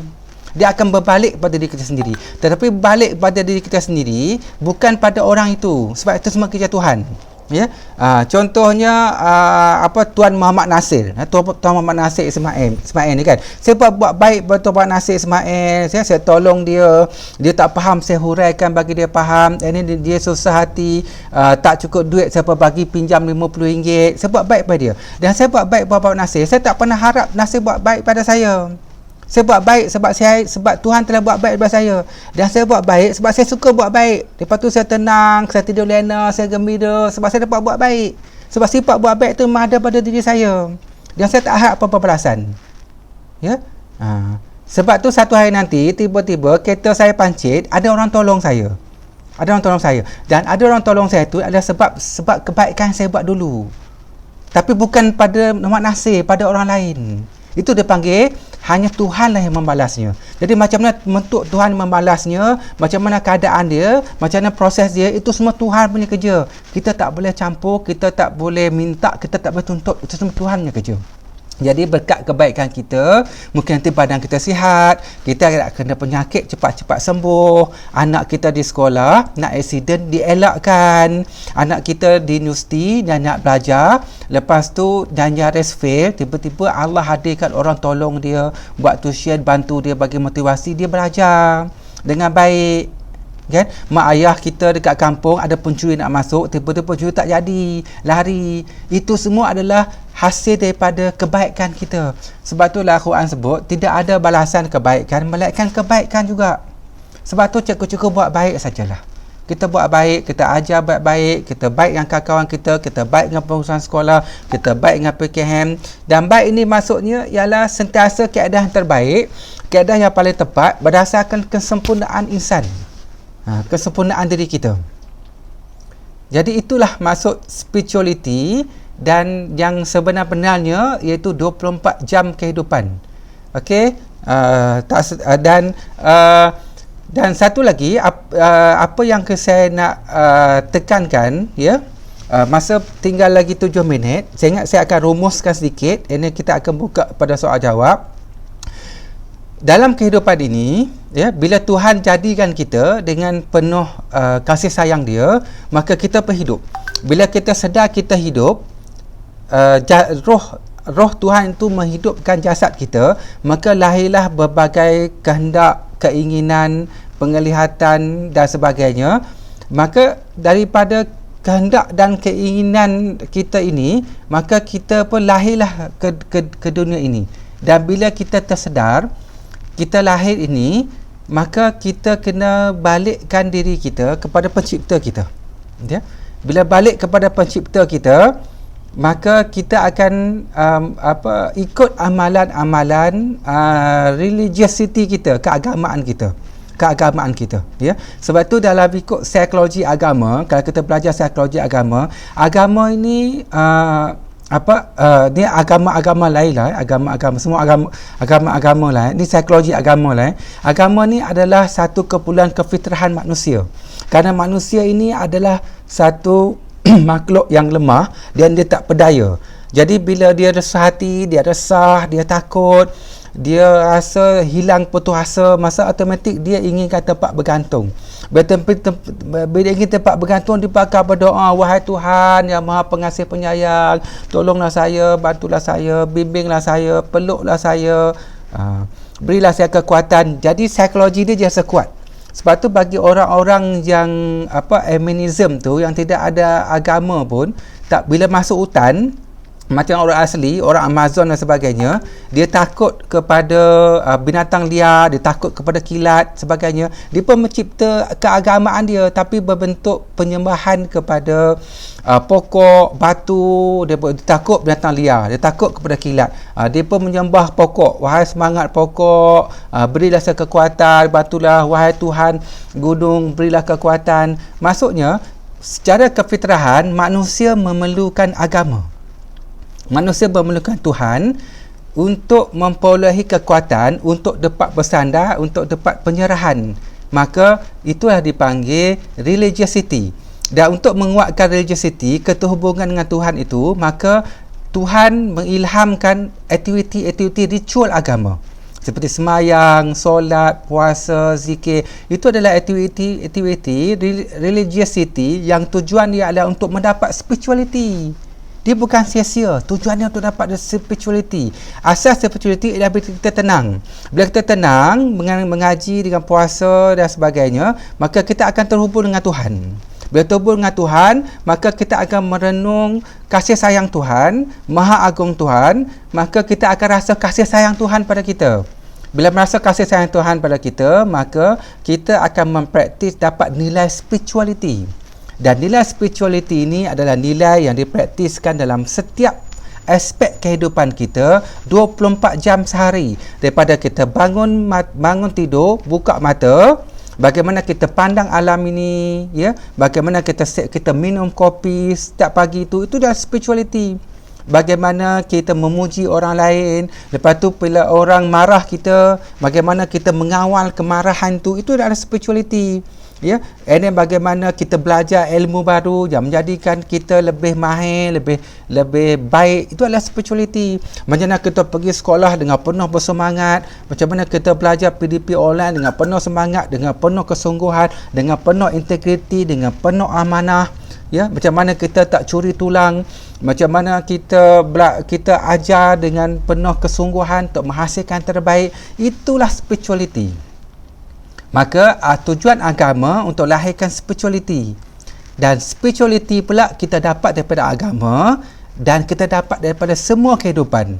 Dan praktis-praktis dalam religiosity adalah latihan-latihan yang bertempat untuk kita bawa dalam semua aspek kehidupan. Ya, itu dah dikatakan puasa itu tujuan dia untuk jadi orang yang bertakwa. Ya. Dan satu lagi tu, kalau kita lihat ya Quran, ya, Allah berfirman, dia kata bagi orang yang berkorban, sesungguhnya bila kita potong lembu, bila kita potong kambing, bila kita potong unta, ya, Tuhan sebut tu, sesungguhnya daging dan darah ini tidak dapat sampai kepada Tuhan. Yang sampai pada Tuhan adalah ketakwaan kamu. Maksudnya aktiviti ritual itu dia adalah asbab untuk kita mendapat kerohanian. Yang sampai pada Tuhan itu adalah nilai-nilai kerohanian. Hati yang jujur, ihsan, penuh penyayang, berkasih sayang, jujur, integriti, kerjasama, dan buang semua benda-benda negatif, hasad dengki, buruk sangka, sombong, ego. Itulah yang Tuhan nak dalam kehidupan ini. Ya, jadi saya harap dan saya berdoa kita semua jatuh dalam kasih sayang Tuhan. Bila kita jatuh dalam kasih sayang Tuhan, seluruh alam semesta ini adalah manifestasi cintanya. Maka kita akan rasa kenikmatan dalam kehidupan, kita akan rasa kenikmatan berbuat baik. Maka bila kita cari dalam diri kita sifat negatif, ya, sombong, itu tidak ada lagi. Jika ada pun dia hanya lintasan-lintasan, tapi dia tidak menyelinap masuk ke urat saraf kita. Maka kita akan jadi orang yang baik. Orang yang baik yang membawa kebaikan pada orang lain, yang membawa cahaya dan rahmat kepada sekalian alam. Itulah tugas simbolik yang diberikan kepada kita, yang diarahkan kepada Nabi Muhammad. Maka tidaklah diutuskan engkau, wahai Muhammad, melainkan untuk membawa rahmat kepada sekalian alam semesta. Ya, maka saya harap apa yang saya sampaikan ini dapat diterima dengan baik. Jika dapat diterima dengan baik, saya sangat bersyukur. Tapi andai kata apa yang saya sampai ini susah nak diterima, maka saya pun minta maaf. Maka teruslah kita berdoa dan total surrender, kerana yang memberi kefahaman itu sebenar-benarnya adalah Allah. Sesungguhnya kamu tidak boleh memberi petunjuk walaupun kepada orang yang kamu kasihi. Sebenar-benarnya Allah lah yang memberi petunjuk kepada orang yang dia kehendaki, dan Allah lebih tahu siapa yang mahukan petunjuknya. Maka saya ucapkan terima kasih kepada semua, dan saya buka kepada soalan jika ada satu dua. Okey, terima kasih. Okey, terima kasih kepada Profesor Dr. Muhammad Aziz Shah bin Muhammad Arif yang telah pun berkongsi dengan kita secara pandang lebar berkaitan dengan memahami perbezaan religiosity, yakni keagamaan, dan juga spirituality, yakni kerohanian. Aplikasi pendekatan spirituality bagi menangani masalah kehidupan. Dalam bahasa mudahnya, kalau kita tengok apa yang telah dinyatakan oleh doktor, mudah saja saya tengok. Maknanya untuk menjadi yang lebih baik, seharusnya kita beramalkan dengan konsep apa tadi, apa itu, iaitu spirituality. Kerana dalam konsep spirituality ini maknanya kita ada unsur-unsur kerohanian yang menjadikan kita beramal, kita ada ilmu, dan kita berpengetahuan tentang keagamaan. Dalam masa yang sama kita mengamalkan apa saja amalan yang baik-baik yang kita dapati, kan. Contohnya doktor memberi contoh tadi, maknanya kalau kita beramal dengan kerohanian, maknanya kita akan jadi insan yang gembira, tenang, kan, tidak ada kesombongan, kita penuh kasih sayang, dan kita akan maknanya friendly.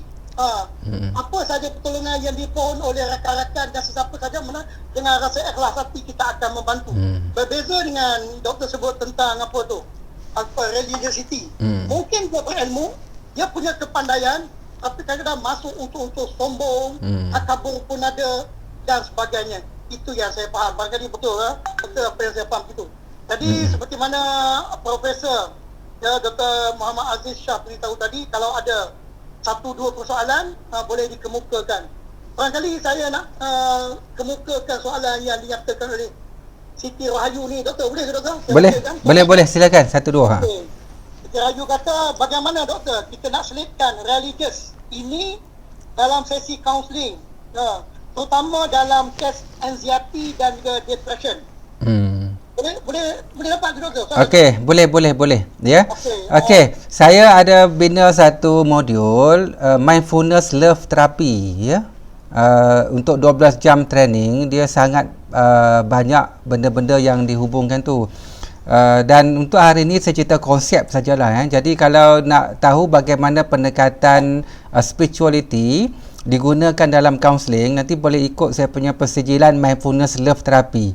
Ya, so kita memahami macam tadi, dia ada toolbox dia, memahami religiosity dan spirituality, and then kita memahami tentang merasai kasih sayang Tuhan. Lepas tu kita I love myself, tu sangat teknik tu, ya. I love myself, dan bagaimana kita love others, dan bagaimana teknik-teknik mendamaikan diri, ya, di dalam diri kita, antara keinginan dan kehendak, dan bagaimana mendamaikan pihak lain tu. Dia lebih sistematik dan teoretikal, yang pendapat saya jelaslah, sebab banyak orang dia menceritakan kadang-kadang tu aspek religiosity dan spirituality, tapi tak berapa jelas dari segi teoretikal. Dan saya yakinlah, ya, saya rasalah, mindfulness love therapy dia agak jelas segi teoretikal, konsep, prinsip dan teknik-teknik dia.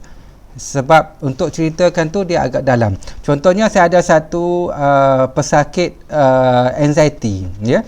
Pesakit anxiety ni dia bimbang tentang masa depan, ya. Dia susah hati, di tangan dia suka shaking, ya.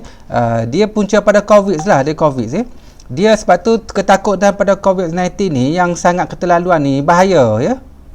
Macam mana ketakutan pada COVID ni timbul sebab hari-hari kita tengok COVID, berapa ramai mati, berapa banyak kluster baru ya, dekat dengan kita sebagainya, berapa orang mati, dan kerja media ni satu je, dia cerita keburukan, negatif, apa-apa mati, kluster, sampai kita takut. Dan ketakutan dalam diri kita tu dibina bukan sehari, 1 hari, 2 hari, sebulan, 2 bulan, sampai bertahun kita takut, bimbang baca pasal COVID, dan akhirnya dia masuk dalam mind dan masuk dalam subconscious mind dia, kita dapat anxiety. Apa simptom orang anxiety ni kerana takut COVID? Bila dia tengok saja, dia dengar saja berita COVID, jantung dia berdebar. Ya, dia tengok statistik kematian, tangan dia shaking. Bila nak keluar rumah, dia mula basuh tangan dia, lepas tu dia lap, lepas tu tengok orang ramai dia berpeluh, dia takut, dada berdebar. Itu simptom anxiety tu. Kalau awak tak kontrol sekarang yang mulai sekarang, nanti selak awak dapat anxiety tu. Ya, COVID mungkin habis dalam masa 2-3 tahun ni habis. Tapi lekatan pemikiran anxiety kerana COVID tu boleh berkekalan sampai seumur hidup awak nanti. Sebab itu kalau dah ada mula dada berdebar, tangan shaking, takut bila teringat COVID, ada satu ibu tu bagi tahu saya, dia kata anak dia nak buka sekolah, makin nak buka sekolah, nak hantar anak sekolah, nak masuk sekolah, dia makin berdebar, tangan dia makin shaking. Itu simptom anxiety tu, bahaya tu. Kalau awak tak sembuhkan sekarang, awak tak atasi sekarang tu, nanti awak dah berdapat panic attack tu. Itu sangat sakit tu, sangat sengsara tu, ya. Sebab itu benda ni kena diatasi. So kalau keadaan spirituality, so kita akan terangkan berdasarkan 7 proses, dan teknik-teknik religiosity pun kita boleh gunakan. Antara satu teknik dalam religiosity, kita boleh guna teknik berpuasa. Dan ada satu klien anxiety saya, dia kata bila dia puasa, dia rasa dia lapar, badan dia lemah, tapi otak dia tak banyak berfikir, overthinking tu kurang, ya, dan shaking dia debar-debar dia tu rasa kurang, dia rasa lebih relax. Maka dia berpuasa Isnin Khamis. Nampak dia membuat aktiviti religiosity, tujuan dia untuk dapat spirituality, kerohanian tu. Jadi maksudnya kita kena, dan saya galakkanlah siapa yang berminat boleh menguasai pendekatan mindfulness love therapy ataupun terapi kesedaran cinta, bagaimana untuk aplikasikan spirituality dan beberapa pendekatan religiosity untuk menolong diri dan orang lain. Yang asasnya adalah menolong diri sendirilah, ya. Okey, ada lagi satu, tuan? Okey, soalan tambahan ni Profesor. Dia kata ini berkaitan dengan berhadapan dengan golongan religiosity ni. Tapi dia kata ini bukan dekat Malaysia, doktor. Ini dekat Baghdad, betul. Dekat Baghdad sana kata.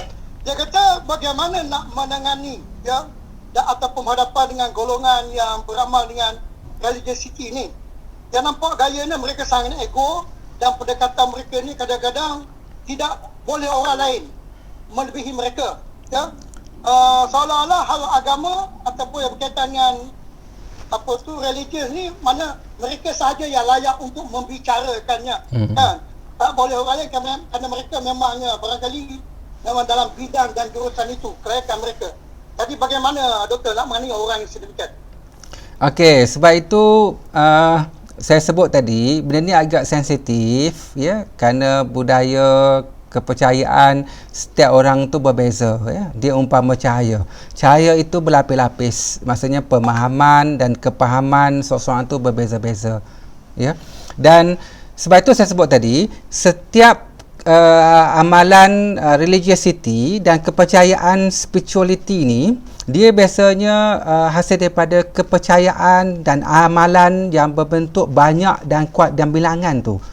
Dan jika kita tak masukkan nilai spirituality, maka religiosity inilah punca kepada keangkuhan kita, punca kepada kebongkakan kita, punca kepada kesombongan kita, kerana kita tak ada kasih sayang ni, kita tak sampai kepada kerohanian ni, dan akhirnya kita berperang kerana agama. Sebab itu, sorry to say lah, saya minta maaf, ya, sebab saya tengok dalam Facebook kawan-kawan saya kadang-kadang tu hanya perbezaan antara mazhab saja dia bergaduh, ya, dia bertelagah, dia keluarkan kata-kata kasar, kemudian antara Salafi, Wahabi, Syafi'i, kemudian Syiah dan sebagainya, ya. Ini semua adalah kerana mereka sangat pegang kepada religiosity tanpa spirituality tu. Maksudnya agama tanpa kerohanian. Itu yang disebut itu. Kita ada banyak orang agama tapi tak ada agama tanpa isi tu. Minta maaf lah saya cakap benda tu, saya baca satu buku tu. Maksudnya kita tak ada nilai-nilai kasih sayang tu. Dan akhirnya dia hanya berselisih faham, bergaduh hanya kerana berselisih faham saja.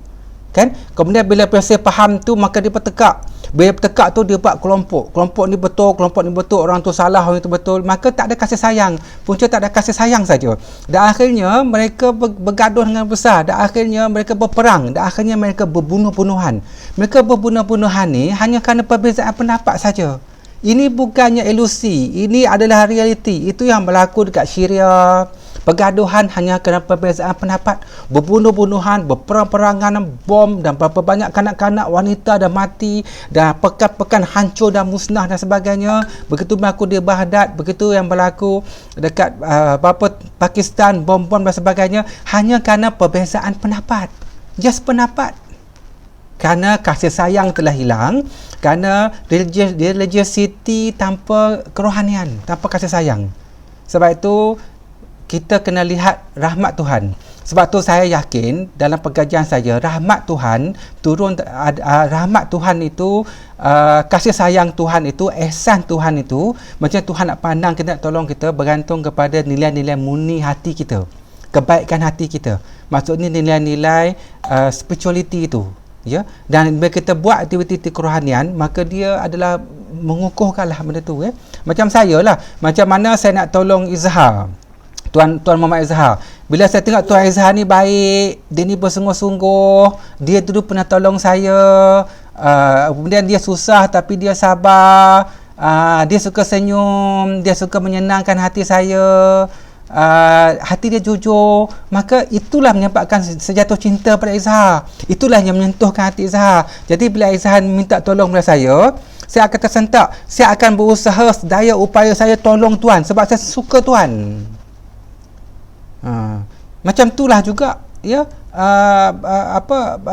orang lain, dan itu dah juga sifat Tuhan. Jadi kalau kita bongkak, kita takbur, sebenarnya Tuhan tak suka, ya. Sebab tu kita kena memahami religiosity dan spirituality dengan sebenar-benarnya.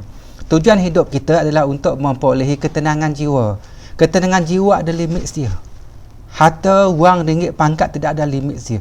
Ketenangan jiwa adalah mendamaikan. Dan apabila jiwa damai, kita rasa cukup dan mencukupi. Itulah kesyukuran. Okey, terima kasih Tuan. Okey, terima kasih Doktor, Profesor. Ada lagi? Silakan tuan-tuan dan puan-puan sekalian, kalau ada persoalan, permasalahan ataupun nak mendapatkan penjelasan lebih lanjut, silakan. Kita ada masa lagi ni. Silakan, lebih kurang 15 minit lagi.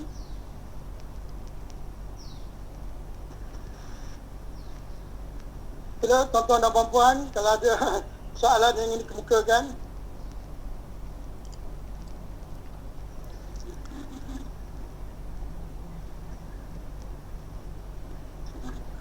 Okeylah Tuan. So slot saya sampai 10.30 kan? Sudah 10.30 dah. Cumanya, okey Doktor, sebelum berakhir ke Doktor ada nak tambah 1-2 lagi? Sebelum kita berakhir, silakan Doktor. Daripada saya Ya. Okey, jadi sebelum saya berakhir, saya ucapkan terima kasih dan syabas kepada IPG Ipoh, ya, Dr. Maria dan semua ketua jabatan dan pensyarah dan panel-panel akan dapat hasilkan satu webinar yang bagus untuk memberi peluang saya berkongsi kepada guru-guru, ya, dan untuk guru-guru dan untuk pensyarah dan untuk semualah pekerja-pekerja, ya, dalam kajian-kajian psikologi pun telah membuktikan bahawa apabila kita kerja dengan penuh semangat kerohanian, dengan spiritual tu, artinya kerja dengan kasih sayang, kita happy apa kita buat, kita senyum, hai, seronok, belajar dengan bersungguh-sungguh, itulah yang akan mengubah psikologikal kita, jadi fikiran kita lapang, hati kita tenang dan fizikal kita happy, dan itulah yang menyembuhkan berbagai penyakit darah tinggi, kencing manis dan sebagainya. Ya, itu dah pentingnya. Lepas tu pentingnya nilai-nilai kegembiraan, keseronokan, kelapangan, kasih sayang tu. Tetapi kalau kita kerja dengan stres, sorry to say lah, saya dulu pun cikgu, kawan-kawan saya pun banyak cikgu. Cikgu-cikgu ni saya nampak environment ni dekat sekolah ni, dia kadang-kadang tu banyak pressure sikit. Ya, dengan bilik tak ada, dengan pelajar dia kadang-kadang tu dia kata tak nak belajar, ya. Dia ni ada pelajar yang nakal dan situasi kawan-kawan dia dengan pengurusan dia, maka dia pergi kerja pun dia rasa stres, ya. Dia pun asyik nak marah, kemudian rasa tak seronok, tak sabar-sabar nak balik. Jadi dia pun macam terpaksa, membuat dengan keadaan tertekan, tension, tambah pula kerana situasi-situasi pekerjaan yang ada ira hati, marah, dendam, tak puas hati, tak puas ini. Jadi tak sihat. Itu menyebabkan keterampilan penyakit dan itu menyebabkan masalah kesihatan mental yang banyak tu. Jadi tak sihat. Jadi tidak ada siapa yang boleh membantu kita dengan sepenuhnya melainkan kita sendiri. Jadi cara yang paling baik untuk tenang, happy, gembira ialah kuatkan religiosity dan at the same time kita kena hidup dalam nilai-nilai religious, nilai-nilai spirituality. Hidup dengan nilai kasih sayang. Jadi penuhkan kasih sayang pada seluruh kehidupan kita, diri kita, jasad kita, sel-sel, pergi kepada organ sampai jari kita, sampai di mulut kita pun tersenyum. Jadi kita pandang semua dengan kasih sayang. Kita tengok pengetua, kesian pengetua. Dia stres nak uruskan cikgu-cikgu. Jadi kita kena bantu dia untuk tenangkan hati cikgu, senyum kat dia. Dia tengok pelajar kita, ya. Yang baik pun kita tegur, okey belajar rajin-rajin, ya. Yang nakal pun, yang jahat pun kita tegur juga. Terus berusaha, jangan putus asa. Bila kita cakap dengan tenang, dengan happy, suara kita lembut, mendayu seperti air yang dingin, itu lebih berkesan, itu lebih baik, itu lebih bagus daripada kita menjerit, kita marah dan sebagainya. Maka hati kita tenang, hati kita lapang, dan pelajar pun baik dengan kita, dia happy dengan kita, dia pun tak sabar-sabar nak jumpa dengan kita. Itulah menyebabkan kegembiraan kita dalam situasi pekerjaan kita. Kegembiraan, ketenangan, kebahagiaan, kasih sayang, kita yang create dalam diri kita sendiri. Kita tidak boleh mengharapkan kesempurnaan. Orang yang mengharapkan kesempurnaan kasih sayang pada luar, kesempurnaan dalam sistem, dia tidak akan jumpai apa-apa melainkan kekecewaan dan frustrated. Sebab tu kesempurnaan, kasih sayang, kebahagiaan kita yang bina pada diri kita sendiri, dan akhirnya kita akan keluarkan dan binakan bersama-sama dengan orang luar. Dan setiap balasan kebaikan akan dapat kebaikan juga. Contohnya dulu saya pergi ke Giant. Saya pergi ke Giant, saya kata pada diri saya sendiri, saya nak buat saya nak buat baik, sebab saya yakin baik itu akan dapat kebaikan juga, kan. Jadi saya tolak troli. Bila saya tolak troli tu, tiba-tiba ada satu makcik tu, troli dia tengah jalan. Dia sibuk cari barang. Jadi saya pandang, saya tengok dia, tiba-tiba dia pandang di pasang saya, kan. Troli dia halang saya. Saya pun senyum kat dia. Dia pergi, sorry. Dia pun ketepikan troli dia saya jalan. Lepas tu bila saya jalan, saya pilih-pilih barang, tiba-tiba saya nampak benda yang sama berlaku. Ada satu kakak tu, dia troli saya halang dia tengok je saya. Saya pula sorry, saya pun alih balik. Maksudnya apa yang saya buat itu dah orang buat pada saya. Sebab itu hidup ni umpama cermin. Bila kita senyum pada dunia, dunia akan senyum pada kita. Bila kita mengutuk dunia, dunia akan mengutuk pada kita. Bila kita benci pada orang lain akan benci pada kita. Bila kita sayang pada orang lain akan sayang pada kita. Yang satu lagi, hari tu saya pergi ke masjid untuk sembahyang Jumaat. Saya pergi awal, saya duduk dan di sebelah kanan saya tu ada satu orang tua. Dia pakai serban apa semua, kan, duduk. Saya pun pandang dia. Jadi saya pun ambil ulur tangan sebelum PKP dulu, ya. Saya nak salam ke dia. Ya, dia pun salam dengan saya. Masa salam saya tu muka dia masam, tak senyum. Tegak je. Ya. Jadi maksudnya diri dia tu ciri dia religiosity, tapi spirituality dia kurang. Ya. Tapi tak apa, kita tak perlu susah hati, kita tak perlu pening, kita tak perlu fikirkan. Kata biar kita pun duduk tenang, kan. Duduk tenang, tiba-tiba ada seorang budak datang duduk sebelah saya. Budak tu pun tepuk baha saya, dia pun salam, senyum, dia pun cium tangan, dia pun duduk tengok, senyum. Maksudnya apa? Maksudnya Tuhan membalas senyuman saya kepada orang tua tadi melalui senyuman seorang budak. Jadi kita hanya buat baik dan tidak ada balasan kebaikan melainkan kebaikan juga. Itu ayat Al-Quran. Dan kita buat baik bukan nakkan balasan. Kita buat baik kerana Tuhan telah buat baik pada kita. Dan kita buat baik kerana kita gembira buat baik. Macam saya buat baik pada mak saya. Saya telefon mak saya jumpa dia, saya bagi duit. Walaupun dia tak perlu duit, mak ambil dia duit. Nak buat apa duit? Mak dah tua. Ambil dah mak simpan. Mak nak buat apa? Nak bagi siapa? Nak bagi adik? Nak sedekah ke? Nak beli makanan apa-apa ke? Nak beli makanan ayam? Terpulang pada mak. Suka hati mak nak buat apa. Tapi saya bagi. Lepas tu saya telefon dia, saya buat dia jalan, saya sembang dengan dia. Saya buat baik dengan mak saya. Sebab apa saya buat baik dengan mak saya? Saya buat baik dengan mak saya buat baik dengan anak saya hantar tuition, saya ambil tuition, saya balik tuition, saya tunggu dia kat sekolah, ya. Sebab apa? Sebab saya suka buat baik dan saya tak pernah harap balasan baik. Dan anda kata saya tolong mak saya dan saya buat baik pada anak saya hantar tuition pergi sekolah dan saya buat baik pada mak saya, tidak ada balasan pun, saya tak kisah, saya akan terus buat baik. Sebab apa? Sebab saya suka buat baik. Jadi dalam spirituality kita kena rasai kasih sayang Tuhan dan kita kena buat baik. Kerana membuat baik, hati menjadi tenang dan hidup kita dengan penuh dengan kasih dan sayang. Dan itulah kenikmatan, dan itulah kelapangan, itulah yang memecahkan semua keegoan, memecahkan semua hasad dengki, buruk sangka dan menjadikan kita tenang dan kita bahagia. Macam saya dengan Mariah ni. Saya dengan Mariah, saya terhubung dengan dia sebab saya ada kasih sayang. Kan? Sebab saya suka dia, dia pun suka saya. Jadi kita rapat walaupun jauh. Tapi once saya ada dengki, kita ada hasad dengki, kita ada cemburu, kita ada hati-hati, kita berjarak. Maksudnya, yang menyatukan kita adalah kasih sayang. Yang menjarakkan kita adalah kebencian, iri hati, dendam, kesumat, benda-benda negatif tu. Sebab tu kita kena buang benda-benda tu semua pada hidup kita untuk kita lebih nikmat dan kita rasa seronok. Okey? Itu saja. Terima kasih Tuan Mak Izhar.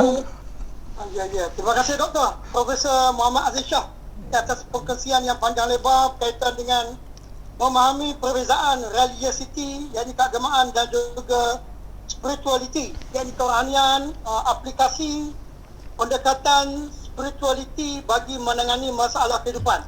Ya, dalam bahasa mudahnya kalau kita tengok, maknanya lebih eloklah kalau kita menghayati berkaitan dengan spirituality. Dan insya-Allah maknanya kita ada ilmu, kita ada maklumat, ada pengetahuan, masa yang sama kita beramal dengan ilmu dan maklumat ini. InsyaAllah kita akan jadi baik, kita lebih tenang dan kita gembira untuk membantu orang, kita punya senyuman dan kita punya benda-benda yang disekatakan sebagai perkara-perkara yang mahmudah, benda-benda yang baik itu yang kita amalkan. Berbeza kalau kita lebih kepada sifat religiosity. Kita khawatir sebenarnya, takut kita akan jadi manusia yang sombong kan, yang bongkak kerana kita lebih pengetahuan, kita lebih mengetahui, kita lebih akademik kita dan sebagainya. Ta'udzubillah. Jadi sekali lagi majlis merekankan ucapan terima kasih kepada Profesor Dr. Muhammad Aziz Shah di atas perkongsian yang panjang lebar berkaitan dengan tajuk yang telah disampaikan sebentar lagi. Ada sikit saya nak sampaikan kata-kata dari semua peserta, ya, sama ada di Meet atau di YouTube, ya, semua mengucapkan terima kasih kepada Prof. Alhamdulillah. Diminta halalkan ilmu yang diberi. Ada yang menangis, Prof. Di luar sana ada yang menangis kerana mereka rasa mereka dapat satu yang sangat bermakna pada pagi ni. Mereka kata sangat bersyukur mengikuti webinar ini. Dan saya banyak sangat yang komen semua komen, alhamdulillah, komen kasih sayang. Ya, dari serata Malaysia, ya, seluruh pelosok, Semenanjung, Sabah dan Sarawak, begitu juga di Indonesia, ya. Jadi mereka sangat mengucapkan terima kasih kepada Prof di atas perkongsian yang sangat bermakna dan bermanfaat, dan mereka minta halalkan ilmu. Dan di apa yang saya boleh simpulkan, Prof Mas, ya, terbaik. Dengan kasih sayang ni kita sebarluaskan. Itu yang saya banyak saya belajar dengan Prof sepanjang saya berada di bawah bimbingan Prof, yang untuk menyelesaikan PhD saya. Sentiasa memudahkan memudahkan. Jadi saya sentiasa rasa seronok, bersemangat belajar di bawah bimbingan Prof. Alhamdulillah Allah pemudahkan, Allah pemudahkan sebab Prof mendoakan anak-anak didiknya. Alhamdulillah Prof. Jadi ramai yang menangis kata Prof, terima kasih, dia nak dengar lagi. Masya-Allah. Alhamdulillah. Prof, ini kali keempat Prof bersama saya ya. Dan ramai yang minta lagi Prof. Tak apa, insya-Allah kita akan pertemukanlah Prof di alam maya juga dengan peserta-peserta ni yang kata tak puas lagi Prof. Ya Allah. Dan ramai yang kata dah puas mendapat orang kata kesedaran betapa pentingnya spiritual, iaitu menerapkan nilai-nilai kasih sayang Allah tu dalam kehidupan 24 jam. Yep. Jadi Prof pada saya terbaik. Alhamdulillah, semoga Prof mendapat sebaik-baik pembalasan daripada Allah. InsyaAllah ramai yang mendoakan Prof. Itu saja dari saya. Terima kasih banyak-banyak Prof. Jumpa lagi Prof. Okay, terima kasih.